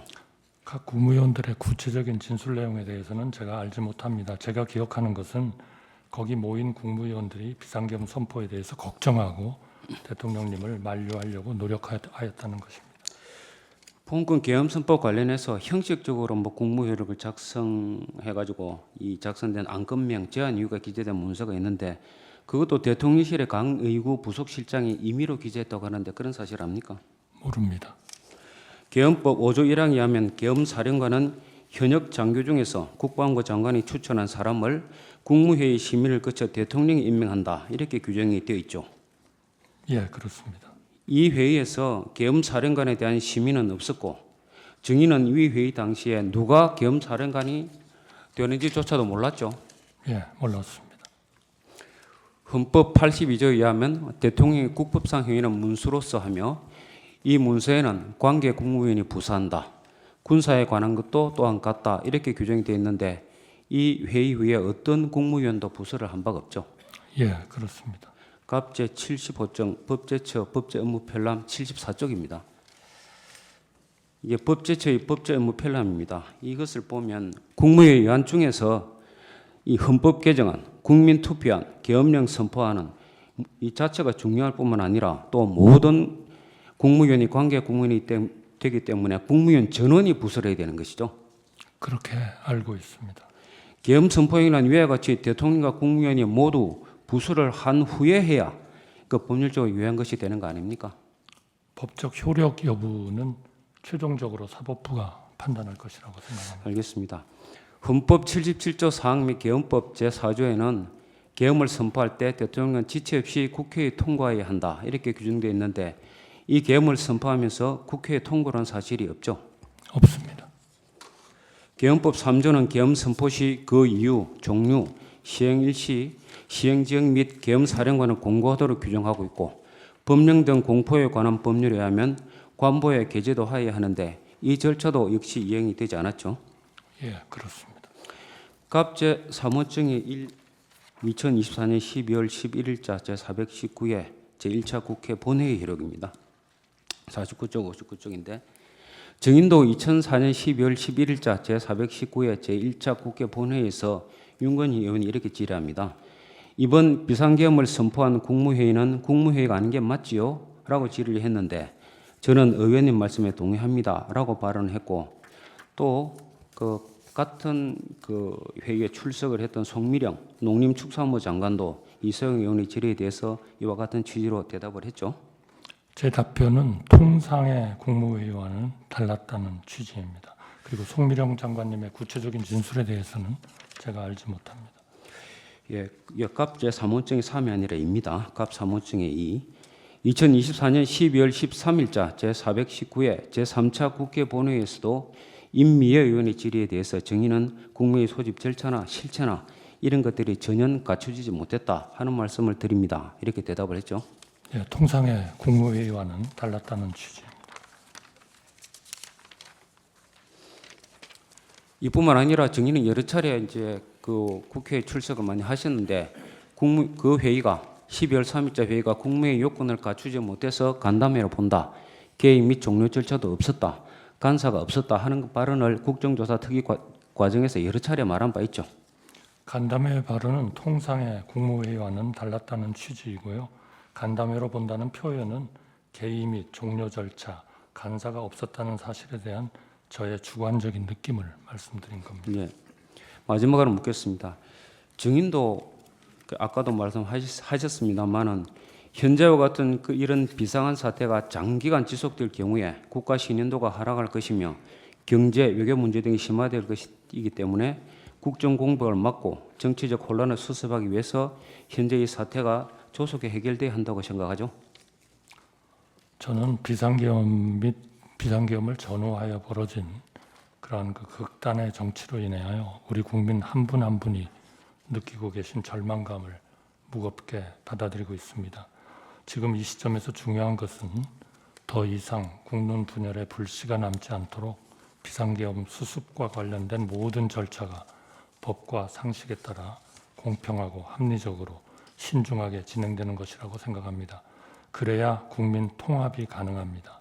국민 통합 없이 어느 한편의 힘만으로 나라 전체가 번영한 사례는 세계 역사상 단 한 곳도 없었습니다. 예.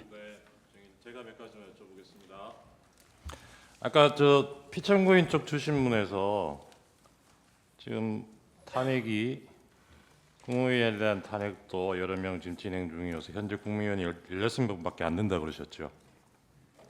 아, 지금 예. 그러니까 직무정지된 국무위원들을 네네네. 빼고. 그러니까 네, 빼고. 네, 네. 근데 이분들이 직무정지돼도 국무회의에는 직무대행이 참석하지 않습니까? 그렇지만 그분들은 발언은 해도 의결권이 없습니다. 아, 네, 그렇군요. 알겠습니다. 아까 그 최서원 씨가 제기했던 특검법 위원 소원에 대해서 따로 스터디를 하셨다 그랬는데 그 보고 신문만 보셔서 그런지 이 사건 결정 요지가 뭐였는지 기억나십니까?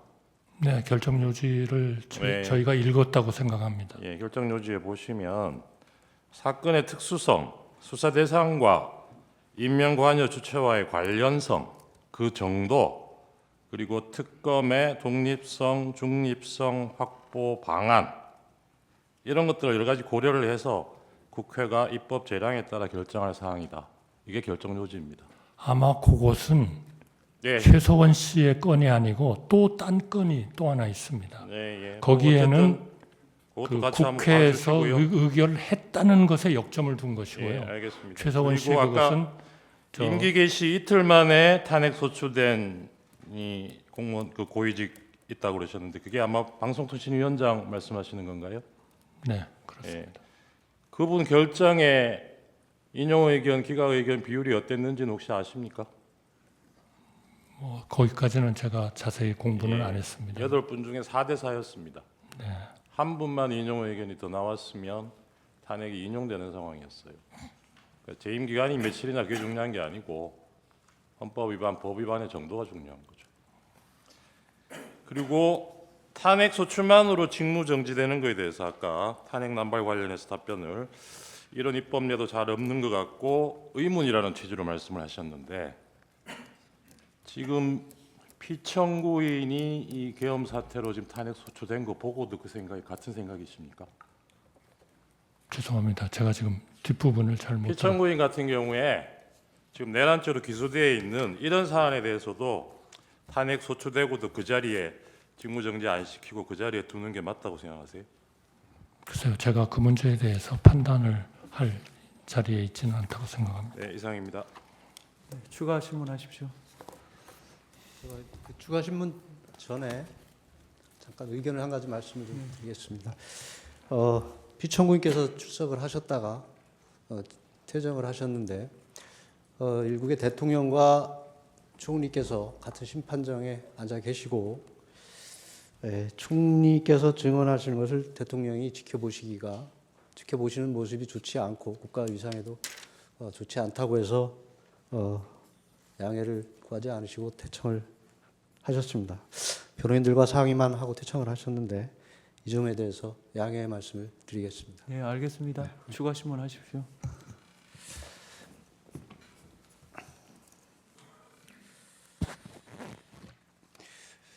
총리께서는 계엄 당일 대통령실에 연락을 받고 대통령실에 가신 것이죠. 예, 그렇습니다. 당시 대통령실에 도착하셔가지고 대통령과 혹시 어떤 대화를 나누셨는지 기억을 하시나요? 그때 제가 이 계엄이 우리나라의 경제나 신인도에 굉장히 영향을 미칠 거기 때문에 좀 반대 의사를 좀 말씀드렸습니다. 그 대통령께서는 총리께 연락을 하신 것이 결국은 계엄에 대한 논의를 하기 위해서 연락을 하신 것은 맞는 것이죠. 저는 그건 절대로 듣지도 못했고 어떤 이유로 부르시는지는 몰랐습니다. 그러니까 사전에 아신 게 아니라 불러서 연락을 하셔서 가셨고 가셨을 때 논의의 주제가 대화가 계엄이었던 것은 맞느냐고 말씀드리는 겁니다. 이제 저희가 들어가니까 그런 말씀을 하셨습니다. 대통령은 비상계엄을 위한 국무회의가 필요했기 때문에 국무위원들에게 연락을 한 것이고 총리께서 도착하신 이후에도 지속적으로 연락하여 국무위원들이 속속 도착하셨고 실제 대통령께서 비상계엄을 선포하기 위해서 대통령실에 나가시기 전까지 총리 비롯한 국무위원들께서 계엄에 대한 논의를 지속적으로 하고 있었던 것은 맞지요? 걱정하고 우려하고 그러면서 있어요. 예. 그러니까 총리님을 비롯한 국무위원들께서 대통령의 비상계엄에 대해서 걱정하고 우려하고 여러 가지 문제를 제기하셨다는 말씀이시죠? 예, 그래서 아까도 제가 잠깐 말씀드렸습니다. 결국 그날 대통령께서 총리를 비롯한 국무위원들을 대통령실로 호출하신 것은 비상계엄에 대한 논의를 하기 위한 것은 결과적으로 맞지 않습니까? 그러나 그러한 판단을 예. 저희 개인이 하는 것은 맞지 않다라고 저희는 생각하고 이것은 수사 절차와 사법 절차를 통해서 판단되어야 한다라고 저는 일관되게 얘기해 왔습니다. 예, 총리께서는 경황이 없어 언제 어떻게 받았는지 기억하기 어렵지만 나중에 보니 양복 주머니에 계엄 선포문이 들어 있었다고 하셨습니다. 대통령 부속실장 진술에 의하면 계엄 선포 전 계엄 선포문을 10부 정도 출력하여 국무위원들에게 나눠주었다고 하고 있습니다. 그렇다면 총리께서 가지고 계시던 계엄 선포문은 그 당시에 받은 것으로 볼 수 있는데 맞을까요? 저는 전혀 기억이 없습니다. 그러니까 기억을 못 하시지만 전후 사정에 비추어 보면 그 계엄 선포문은 그 당시 대통령 부속실장이 배포한 계엄 선포문일 수밖에 없다는 것을 말씀드리는 겁니다.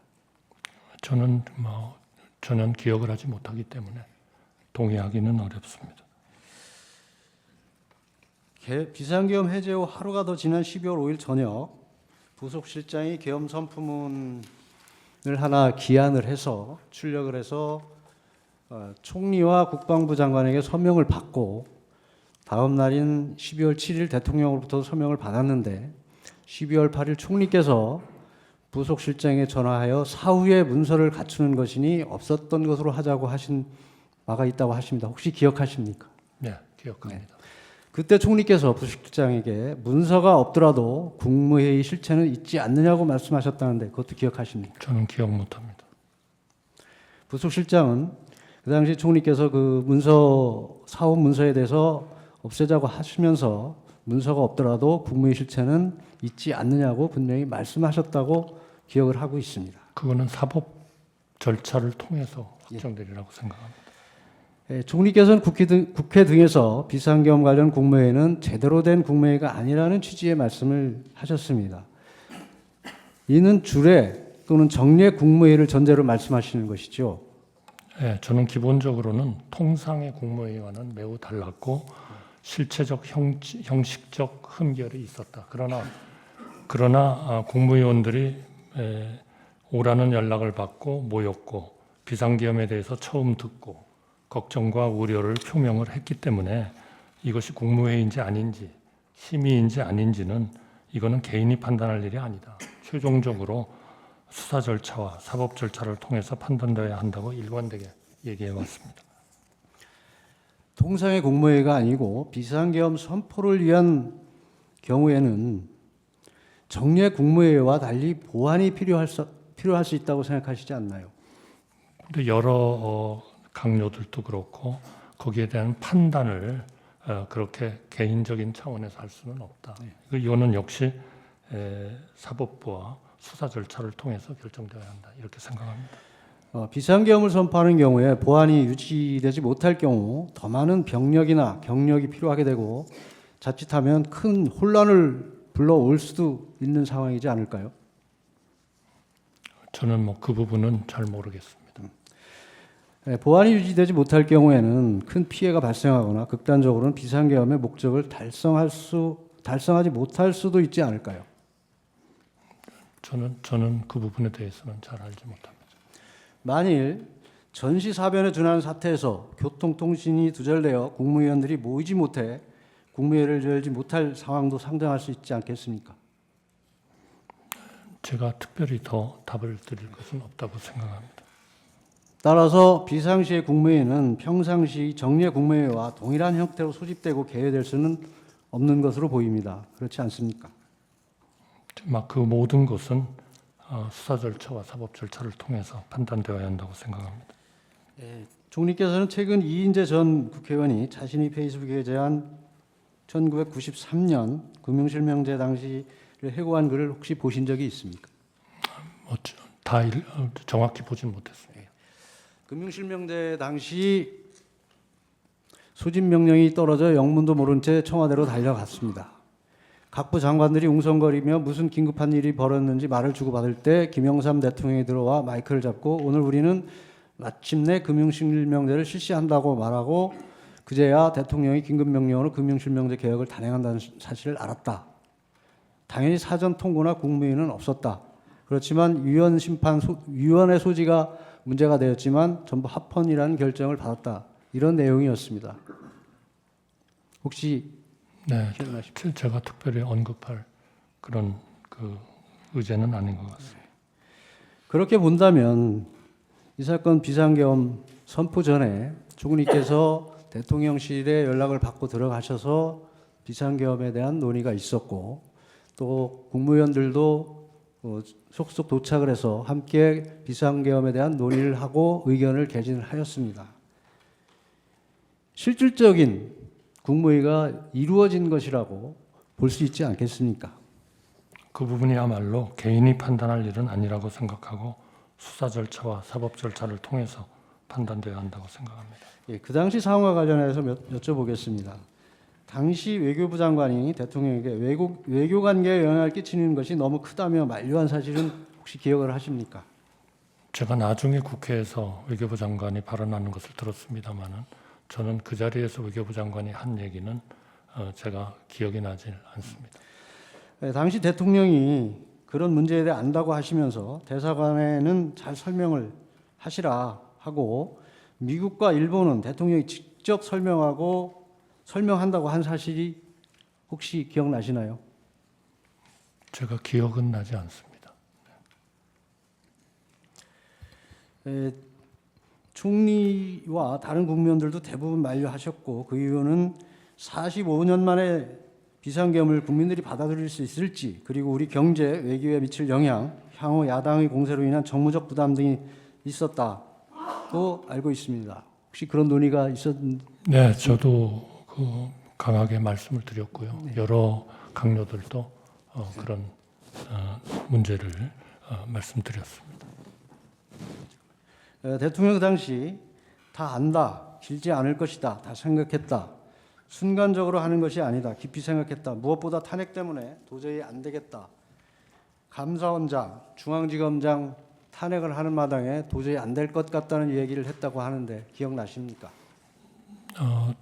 그런 취지의 말씀은 하셨습니다만 제가 정확히 그런 그 대통령님의 워딩으로 기억하고 있지는 못합니다. 다만 국가를 위해서 내가 책임지고 나라를 구해야 되겠다. 그런 취지의 말씀을 하신 것으로 기억합니다.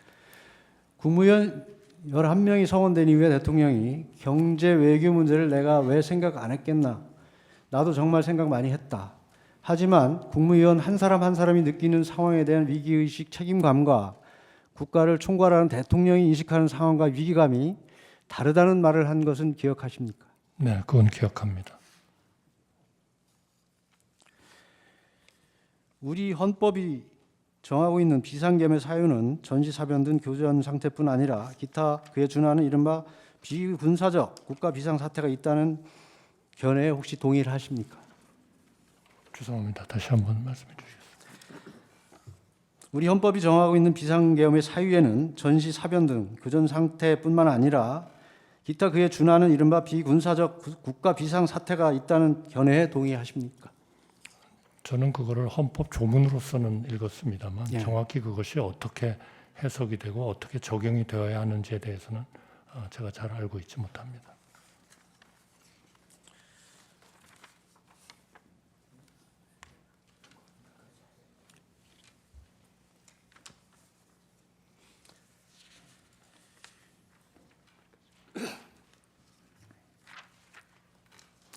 그 12월 3일 대통령의 계엄 선포 직전 국무위원들이 모인 자리에서 걱정과 우려를 피력하여 결국 반대 뜻을 표시한 셈인데 만약 당시 대통령이 계엄 목적을 국가적 비상 위기를 국민에게 호소하기 위한 것이라 설명했더라면 좀 다른 입장일 수 있었습니까?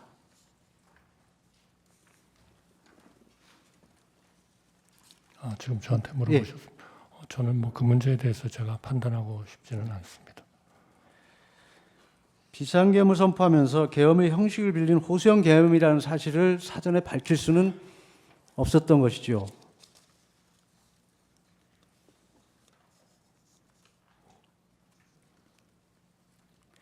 예, 계속 질문하겠습니다. 아까 말씀드렸듯이 국무원이 느끼는 위기감과 대통령이 느끼는 위기를 바라보는 시각이 차원이 다르다는 이야기를 하셨습니다. 대통령께서. 총리께서는 14일간 대통령 권한대행이셨는데 짧은 기간입니다만 대통령으로서 느꼈을 무게감에 조금이라도 더 공감하신 바가 있으신지요? 저는 분명히 국가 원수로서 대통령이 느끼는 그런 국정에 대한 의무감은 더 크시리라고 생각합니다.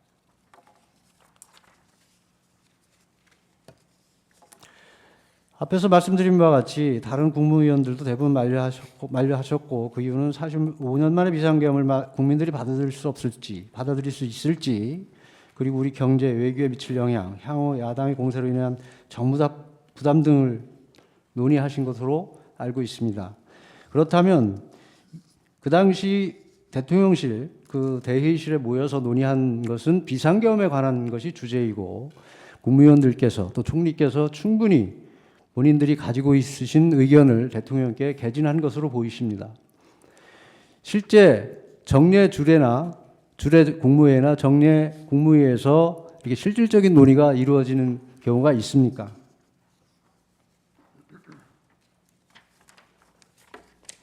네, 물론 보통 국무회의에서 그런 그 중요한 의제에 대해서 예를 들면 기후 변화에 대한 의제다 그럼 그런 것을 놓고 국무위원들끼리 논의를 하는 경우가 있습니다. 대부분의 주례 국무회에서는 안건 상정되고 거의 논의 없이 단시간 내에 종결되는 것이 상례이지 않습니까? 통상의 국무회의에 안건 처리 국무회의는 그렇게 됩니다만 네. 그러나 그 특정 주제를 놓고 논의를 하는 경우도 물론 있습니다. 이 사건 비상계엄 관련해서 국무회의 이제 총리께서는 정례 국무회의에 비교해서 그것을 전제로 해서 형식이나 절차 부분에서 미진한 부분을 말씀하시고 있는 것 같습니다. 비상시의 국무회의는 평상시에 정례 국무회의와는 다를 수밖에 없다고는 생각하십니까? 그런 부분은 개인이 판단할 수는 없다고 생각합니다. 수사 절차와 사법 절차를 통해서 판단되어야 한다고 생각합니다. 예, 총리께서는 이명박 정부 시절 주미대사를 하셔서 통상위기의 중요성을 잘 아시지요? 네, 그렇습니다. 트럼프 정부가 얼마 전에 출범을 했습니다. 트럼프 정부와의 관계에서 대통령의 역할이 매우 중요하다고 생각하시지는 않는가요? 매우 중요합니다.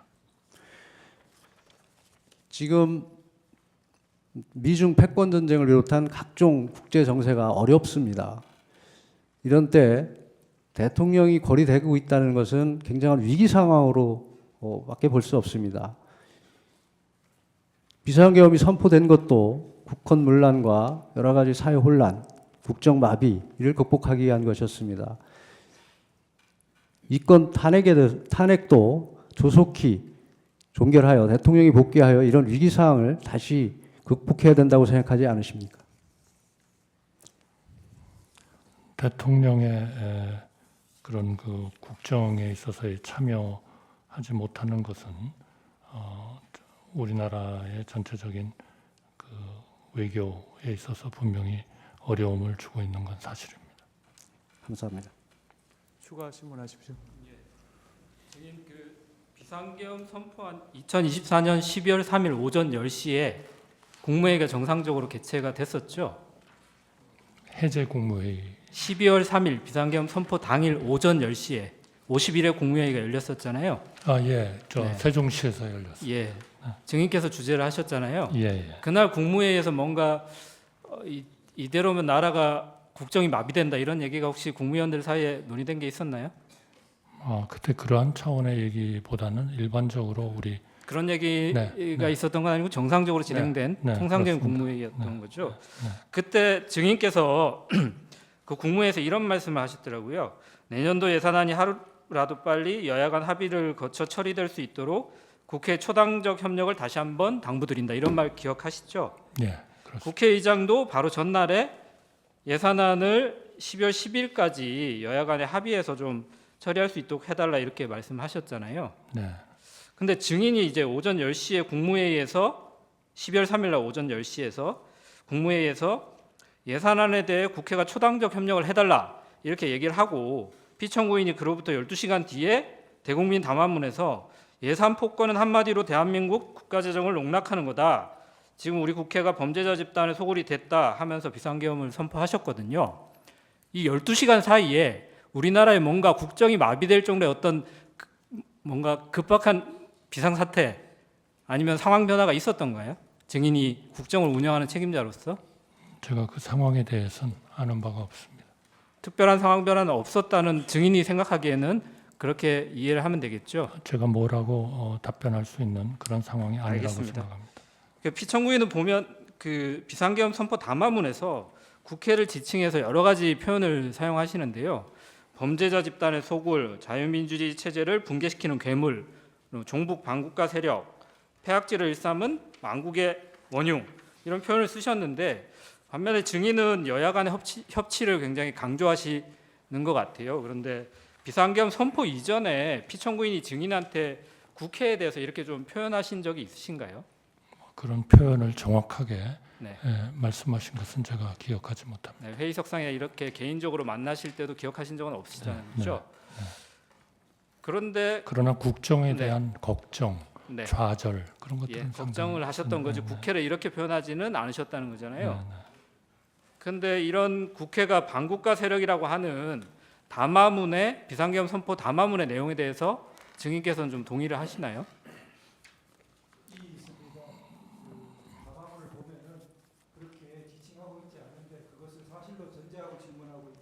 다른 이해가 돼야 될 것 같습니다. 다른 거 물어보시죠. 예, 알겠습니다. 담화문 한번 나중에 읽어보시면 될 것 같고요. 그 계엄 국무회의 관련해서 몇 가지 좀 여쭤보겠습니다.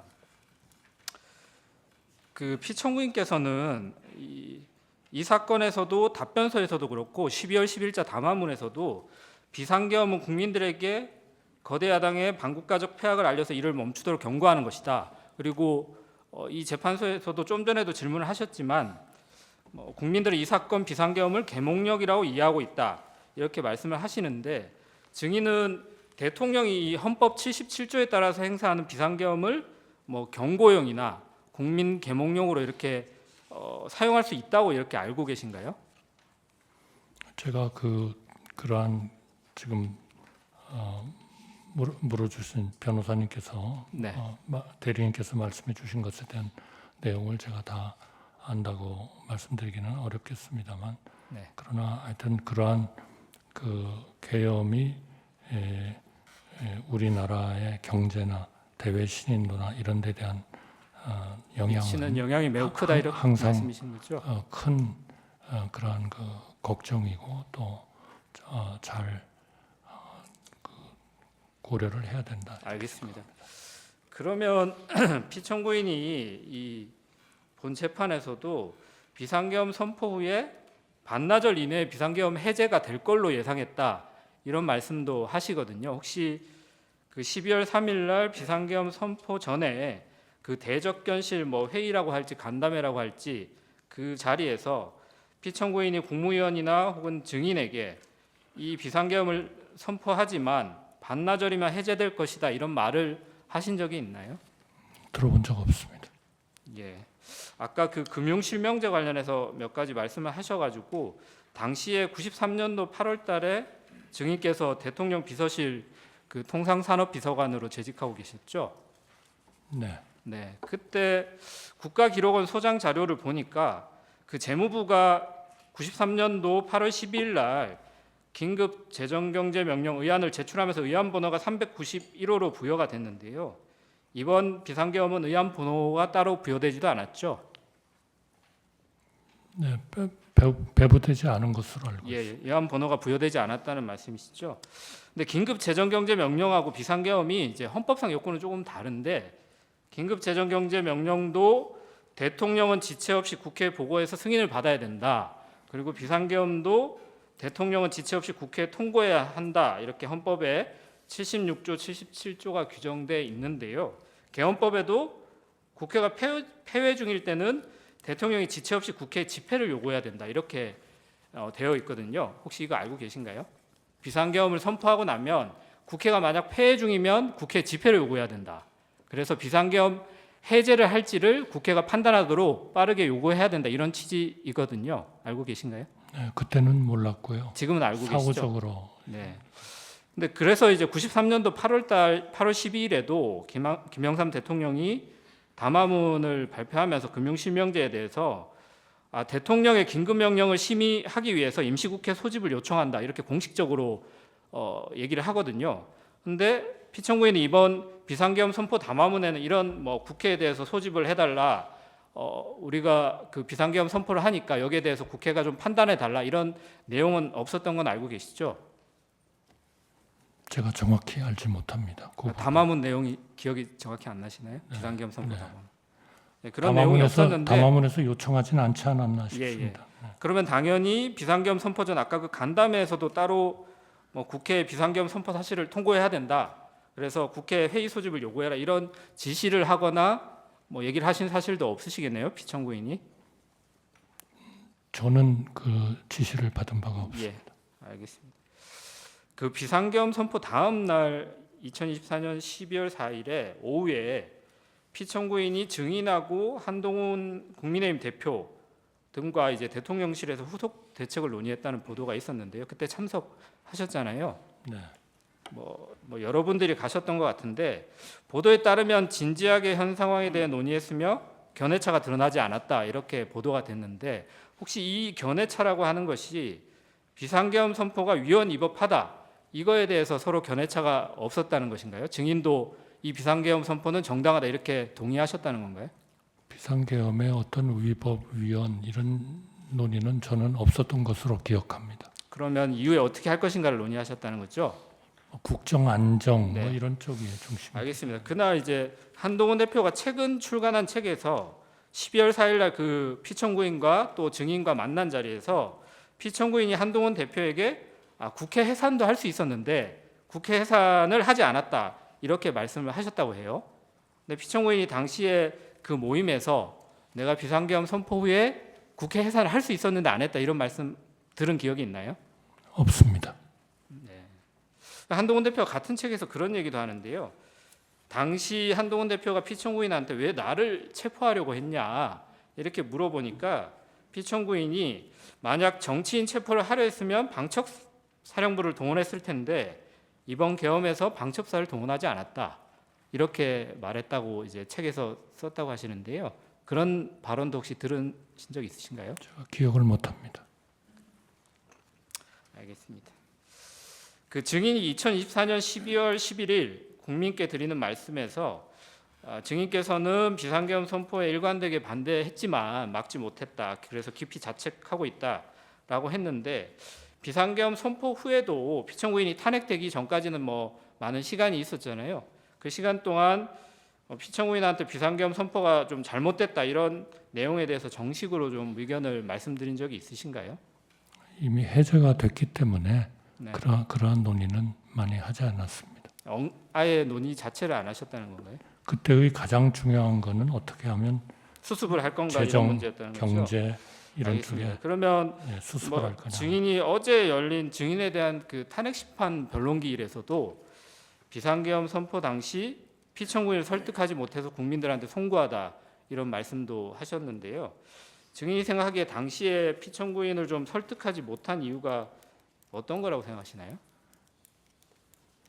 그래서 대통령에 대한 그런 그 소위 나라를 구해야겠다는 그 의지, 이런 것들이 결국 강했기 때문에 설득하지 못했다. 우리가 설득을 못한 거 아닌가, 그렇게 생각합니다.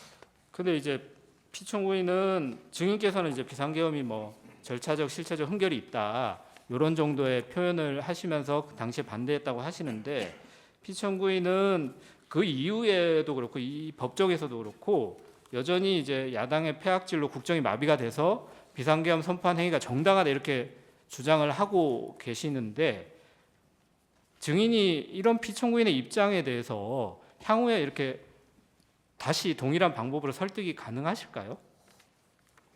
그 문제에 대해서는 제가 뭐좀 답변 드리는 게 적절하지 않을 것 같습니다. 네, 알겠습니다. 제가 예산 관련해서 아까 증인이 말씀하신 부분이 있어서 지난번 그 경제수석 나오셨을 때도 동일한 말씀하셔서 제가 좀 놀랐는데요.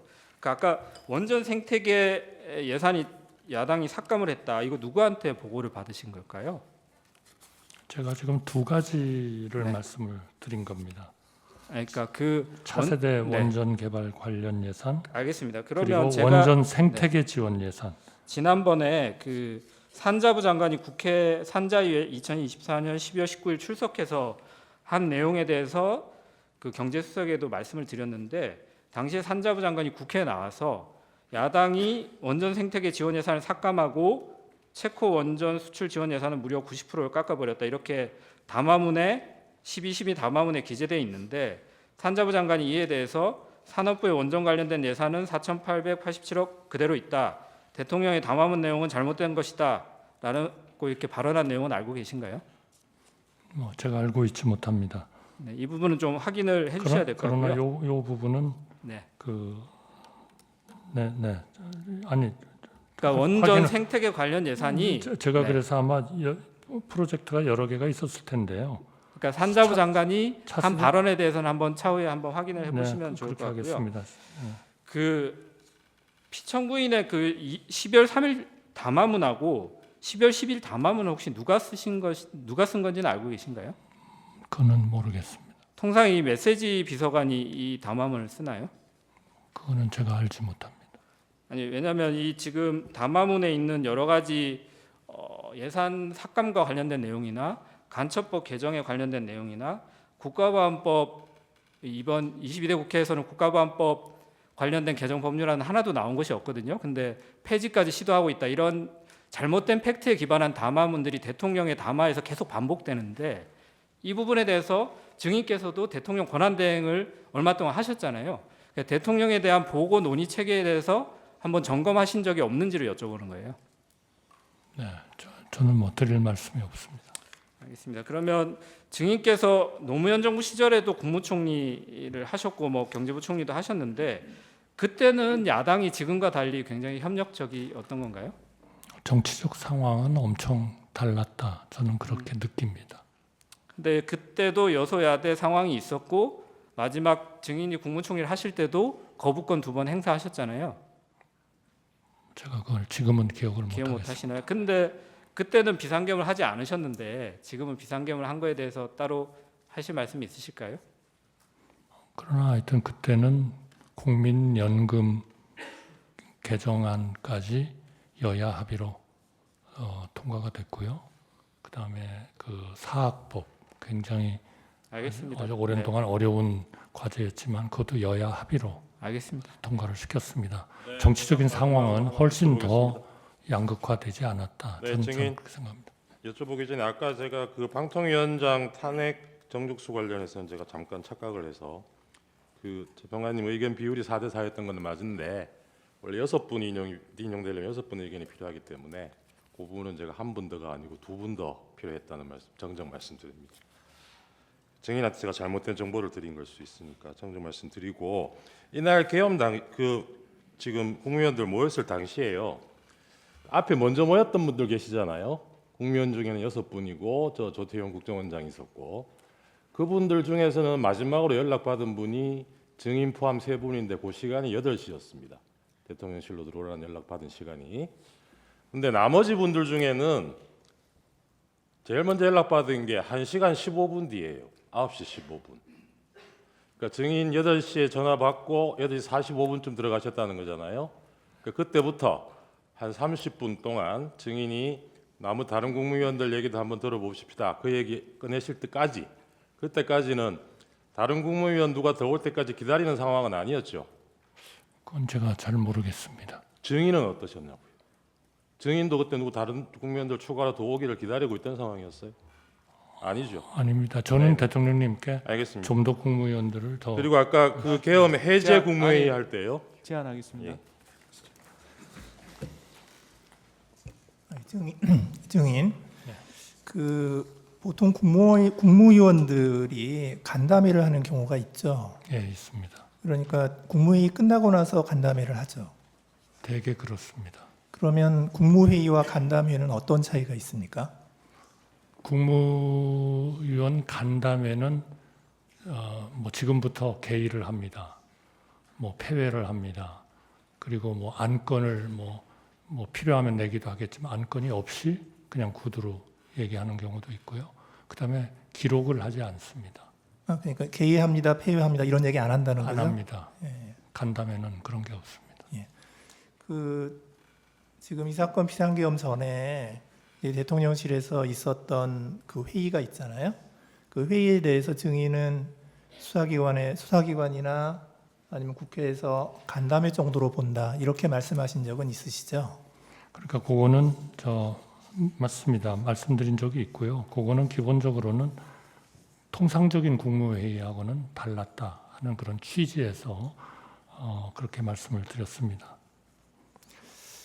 예. 그런데 이제 그 증인께서는 그래서 이게 국무회의였느냐 아니냐 하는 것은 뭐 수사 절차나 사법 절차에서 정해야 될 것이다 이렇게 말씀하셨죠. 네, 네, 이제 그런데 이제 이게 지금 사법 절차잖아요. 네, 네. 이제 오늘 이 재판이 이제 그런데 저희가 그 증인에게 바라는 것은 뭐냐면 증인에게 그런 사법 절차에 있어서의 그런 판단을 대답해 달라는 게 아니고요. 증인의 개인적인 생각을 얘기해 달라는 겁니다. 증인께서는 어떻게 생각하시나요? 그러나 저는 이제 그 판단, 그거는 사실 개인적으로 하기는 굉장히 어려운 일이다라는 말씀을 드리고 아마 많은 장관들이 이 국무회의를 한 것이 어떤 성격을 갖느냐 했을 때 항상 얘기한 거는 뭔가 판단은 어떨지는 모르겠습니다만 이러면서 아마 답변들을 많이 하신 걸로 제가 그렇게 파악을 하고 있고요. 그래서 저도 이제 가끔 간담회로 본다든지 국무회의가 아닌 게 맞지요 이런 질문을 의원님들이 하시면 저도 거기에 상당히 동감합니다. 뭐 이런 얘기를 했습니다만 기본적으로는 그거는 하여튼 통상의 국무회의와는 달랐다 하는 것에 대한 그 취지를 말씀드린 거다 하는 말씀을. 그런데 이제 그날 참석자들 말씀을 들어보면 그 이제 최상목 장관께서는 그곳에 모여 있는 상황이 국무회의라는 생각도 하지 못하였습니다. 이렇게 말씀하셨고요. 그 조태열 외교부 장관께서는 그거는 저는 이게 국무위원들의 의견을 듣기 위해 총리가 국무위원들을 모은 것이지 국무회의를 하기 위해서 모은 것이라고 생각하지 않는다. 뭐 이렇게 얘기를 하거든요. 그러니까 이제 제가 듣고 싶은 거는 저희가 듣고 싶은 건 뭐냐면 그냥 그 증인의 개인적인 느낌 그걸 듣고 싶은 거예요. 조금 더 말씀드릴까요? 지금 김영호 통일부 장관은 뭐라고 그랬냐면 자기는 그렇게 생각했다는 거예요. 이건 국무회의가 아니고 국무위원들의 회의 만남이지 정상적인 국무회의가 아니지 않나 이렇게 생각했다. 이렇게 다 대답을 했거든요. 송미령 장관께서는 뭐라고 얘기했냐면 그 자리가 국무회의라고 생각한 적이 없습니다. 그리고 오영주 장관께서는 그냥 회의지 국무회의라고 생각하지 않았습니다. 이렇게 말씀하셨는데 저희가 증인한테 듣고자 하는 것은 그냥 증인의 생각을 그냥 듣고 싶은 거예요. 네, 그래야 저희들이 사법적인 판단을 하죠. 네, 그래서 아마 지금 우리 각 국무위원들이 가진 하나의 그런 그 회의를 보는 시각 이런 거를 재판관님께서 말씀을 해주셔서 예, 증인의 시각은 어떤가? 대단히 감사합니다. 우선 예. 감사하다는 말씀을 드리고요. 그렇기 때문에 저의 시각도 경우에 따라서는 간담회로 본다. 어떤 때는 국무회의가 아닌 게 맞지요. 그러면은 대개 그 물으신 분이 결국 회의 개회도 없었고 폐회도 없었고 안건에 정확한 제기도 없었고 안건에 대한 설명도 없었고 하는 그런 또 절차적인 말씀을 하시거든요. 그래서 저도 대개 그런 취지에서 이제 표현을 이렇게 저렇게 말씀을 좀 한 것 같습니다. 그런데 제가 오늘 좀 더 명확히 해야 되겠다고 말씀을 드리는 거는 어쨌든 통상의 국무회의가 아니라는 저의 그 말씀과 그것이 형식적 실체적 흠결이 있었다고 생각하는 거, 그거는 제가 하나의 팩트로서 분명하게 말씀을 드리지만, 그러나 어쨌든 12월 3일 날 오라는 연락을 받고 국무위원들은 어쨌든 순차적으로 모였고, 또 비상계엄에 대해서 처음 듣고 또 걱정과 우려를 표명도 했고 하기 때문에, 이거를 단순히 저희가 하는 것처럼 그냥 통상의 국무회의가 다르다, 그러니까 이거는 법적으로 어떨 것 같다, 법적인 영향을 미치는 그러한 거에 저희가 이렇게 그 개인적인 얘기를 하는 것은 굉장히 좀 적절치 않지 않냐 하는 말씀 때문에 드리는 거고요. 저도 지금 그 통상의 국무회의와 달랐다는 취지로 뭐 간담회로도 말씀도 드려봤고, 국무회의가 아닌 게 맞지요 하면은 뭐 상당히 동의를 한다고도 말씀을 드렸고, 뭐 갖추지 못했다 그러면 또 그것도 상당히 뭐 갖추지 못한 것 같다, 이렇게 저도 그렇게 얘기를 했다는 말씀을 드립니다. 예, 예, 알겠습니다. 감사합니다. 그 정인 신문은 종결하고요. 소추위원 예. 보안적으로 한 두세 가지 하십시오. 증인 만일에 말이죠. 국회에서 탄핵을 하는데 여기 8분 계십니다. 4분 재판관을 탄핵을 해가 직무가 정지가 되면 헌법재판소가 마비가 된다고 생각합니까? 그렇게 생각 안 하십니까? 8분이 탄핵이 되면 당연히 마비가 되죠. 4분만 마비가 되겠죠. 그렇죠. 예. 대법원 재판관을, 대법원 판사님들을 가반을 탄핵하면 마비가 되겠죠. 네.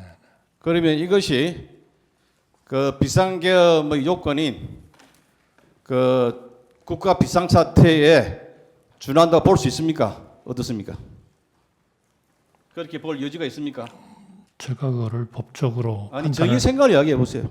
법적으로 판단을 해야 될 텐데요. 네. 그거를 제가 그러한 그 법적인 판단을 제가 하는 것은 적절치 않다고 생각합니다. 지금 이번 사건과 같은 비상계엄 선포에 대해서 묻겠습니다. 이번과 같은 비상계엄 선포를 절차를 지켜서 국무위원들 차례로 불러서 찬반 토의를 해가지고 결정한 것이 맞는다고 생각합니까? 안 그러면 대통령이 결단을 해서 국무회의를 소집해가지고 설득해서 정하는 그런 절차가 옳다고 생각하십니까? 제가 그런 그 가상적인 거를 예로 들어가지고 제가 얘기하는 건 적절치 않을 것 같습니다. 11명이 모였죠. 전 그렇게 들었습니다. 그게 의사 정족수입니까? 그렇다고 생각합니다. 숫자적으로 그러면 봤을 땐. 본래는 이게 계엄이 예상된 것이 선포가 10시인데 한 10시 27분까지 시간을 계속 지체했습니다. 왜 그랬습니까? 글쎄, 11명이 올 때까지 기다린 겁니까? 저는 그거는 누가 어떤 사람, 어떤 국무위원들을 오시도록 했고 언제 그분들이 오셨고 한 것에 대해서 제가 전혀 파악이 안 돼 있기 때문에 11명이 올 때까지 기다린 건 맞습니까? 저희는 제가 그 국무위원들을 많이 오시게 해서 대통령님께 그 의견을 좀 제시하도록 하려고 했기 때문에 저는 뭐 전체적으로 보면 그분들을 기다리는 것은 저는 뭐 할 수 있는 것이다 이렇게 생각을 했고요. 그거를 하나의 그런 지금 우리 대리인께서 말씀하신 것처럼 그런 시각에서 저는 보지는 않았습니다. 하나만 더 묻겠습니다. 그 먼저 오신 분들은 총리님, 부총리님 또는 국방부 장관 그리고 행안부 장관, 법무부 장관 이 비상계엄과 가장 밀접한 사람부터 먼저 모이셨고 그 뒤에 오신 분들은 조금 이가 떨어진 사람들이었죠. 그래서 결과적으로 11명이 모이니까 국무회의를 했죠. 그건 맞습니까? 저는 그 과정에 전혀 관여를 하지 않았기 때문에 어떤 분을 우선순위로 하고 어떤 분을 나중에 하고 했는지는 저는 모릅니다. 예, 이상입니다. 예. 소추위원 본인 의견 진술하시겠습니까? 아닙니다. 제안하겠습니다. 정인 수고하셨습니다. 돌아가십시오. 휴정하고요. 5시 10분에 소개하겠습니다. 그 이석 사무관 청구인 대리인한테 전달해 주세요.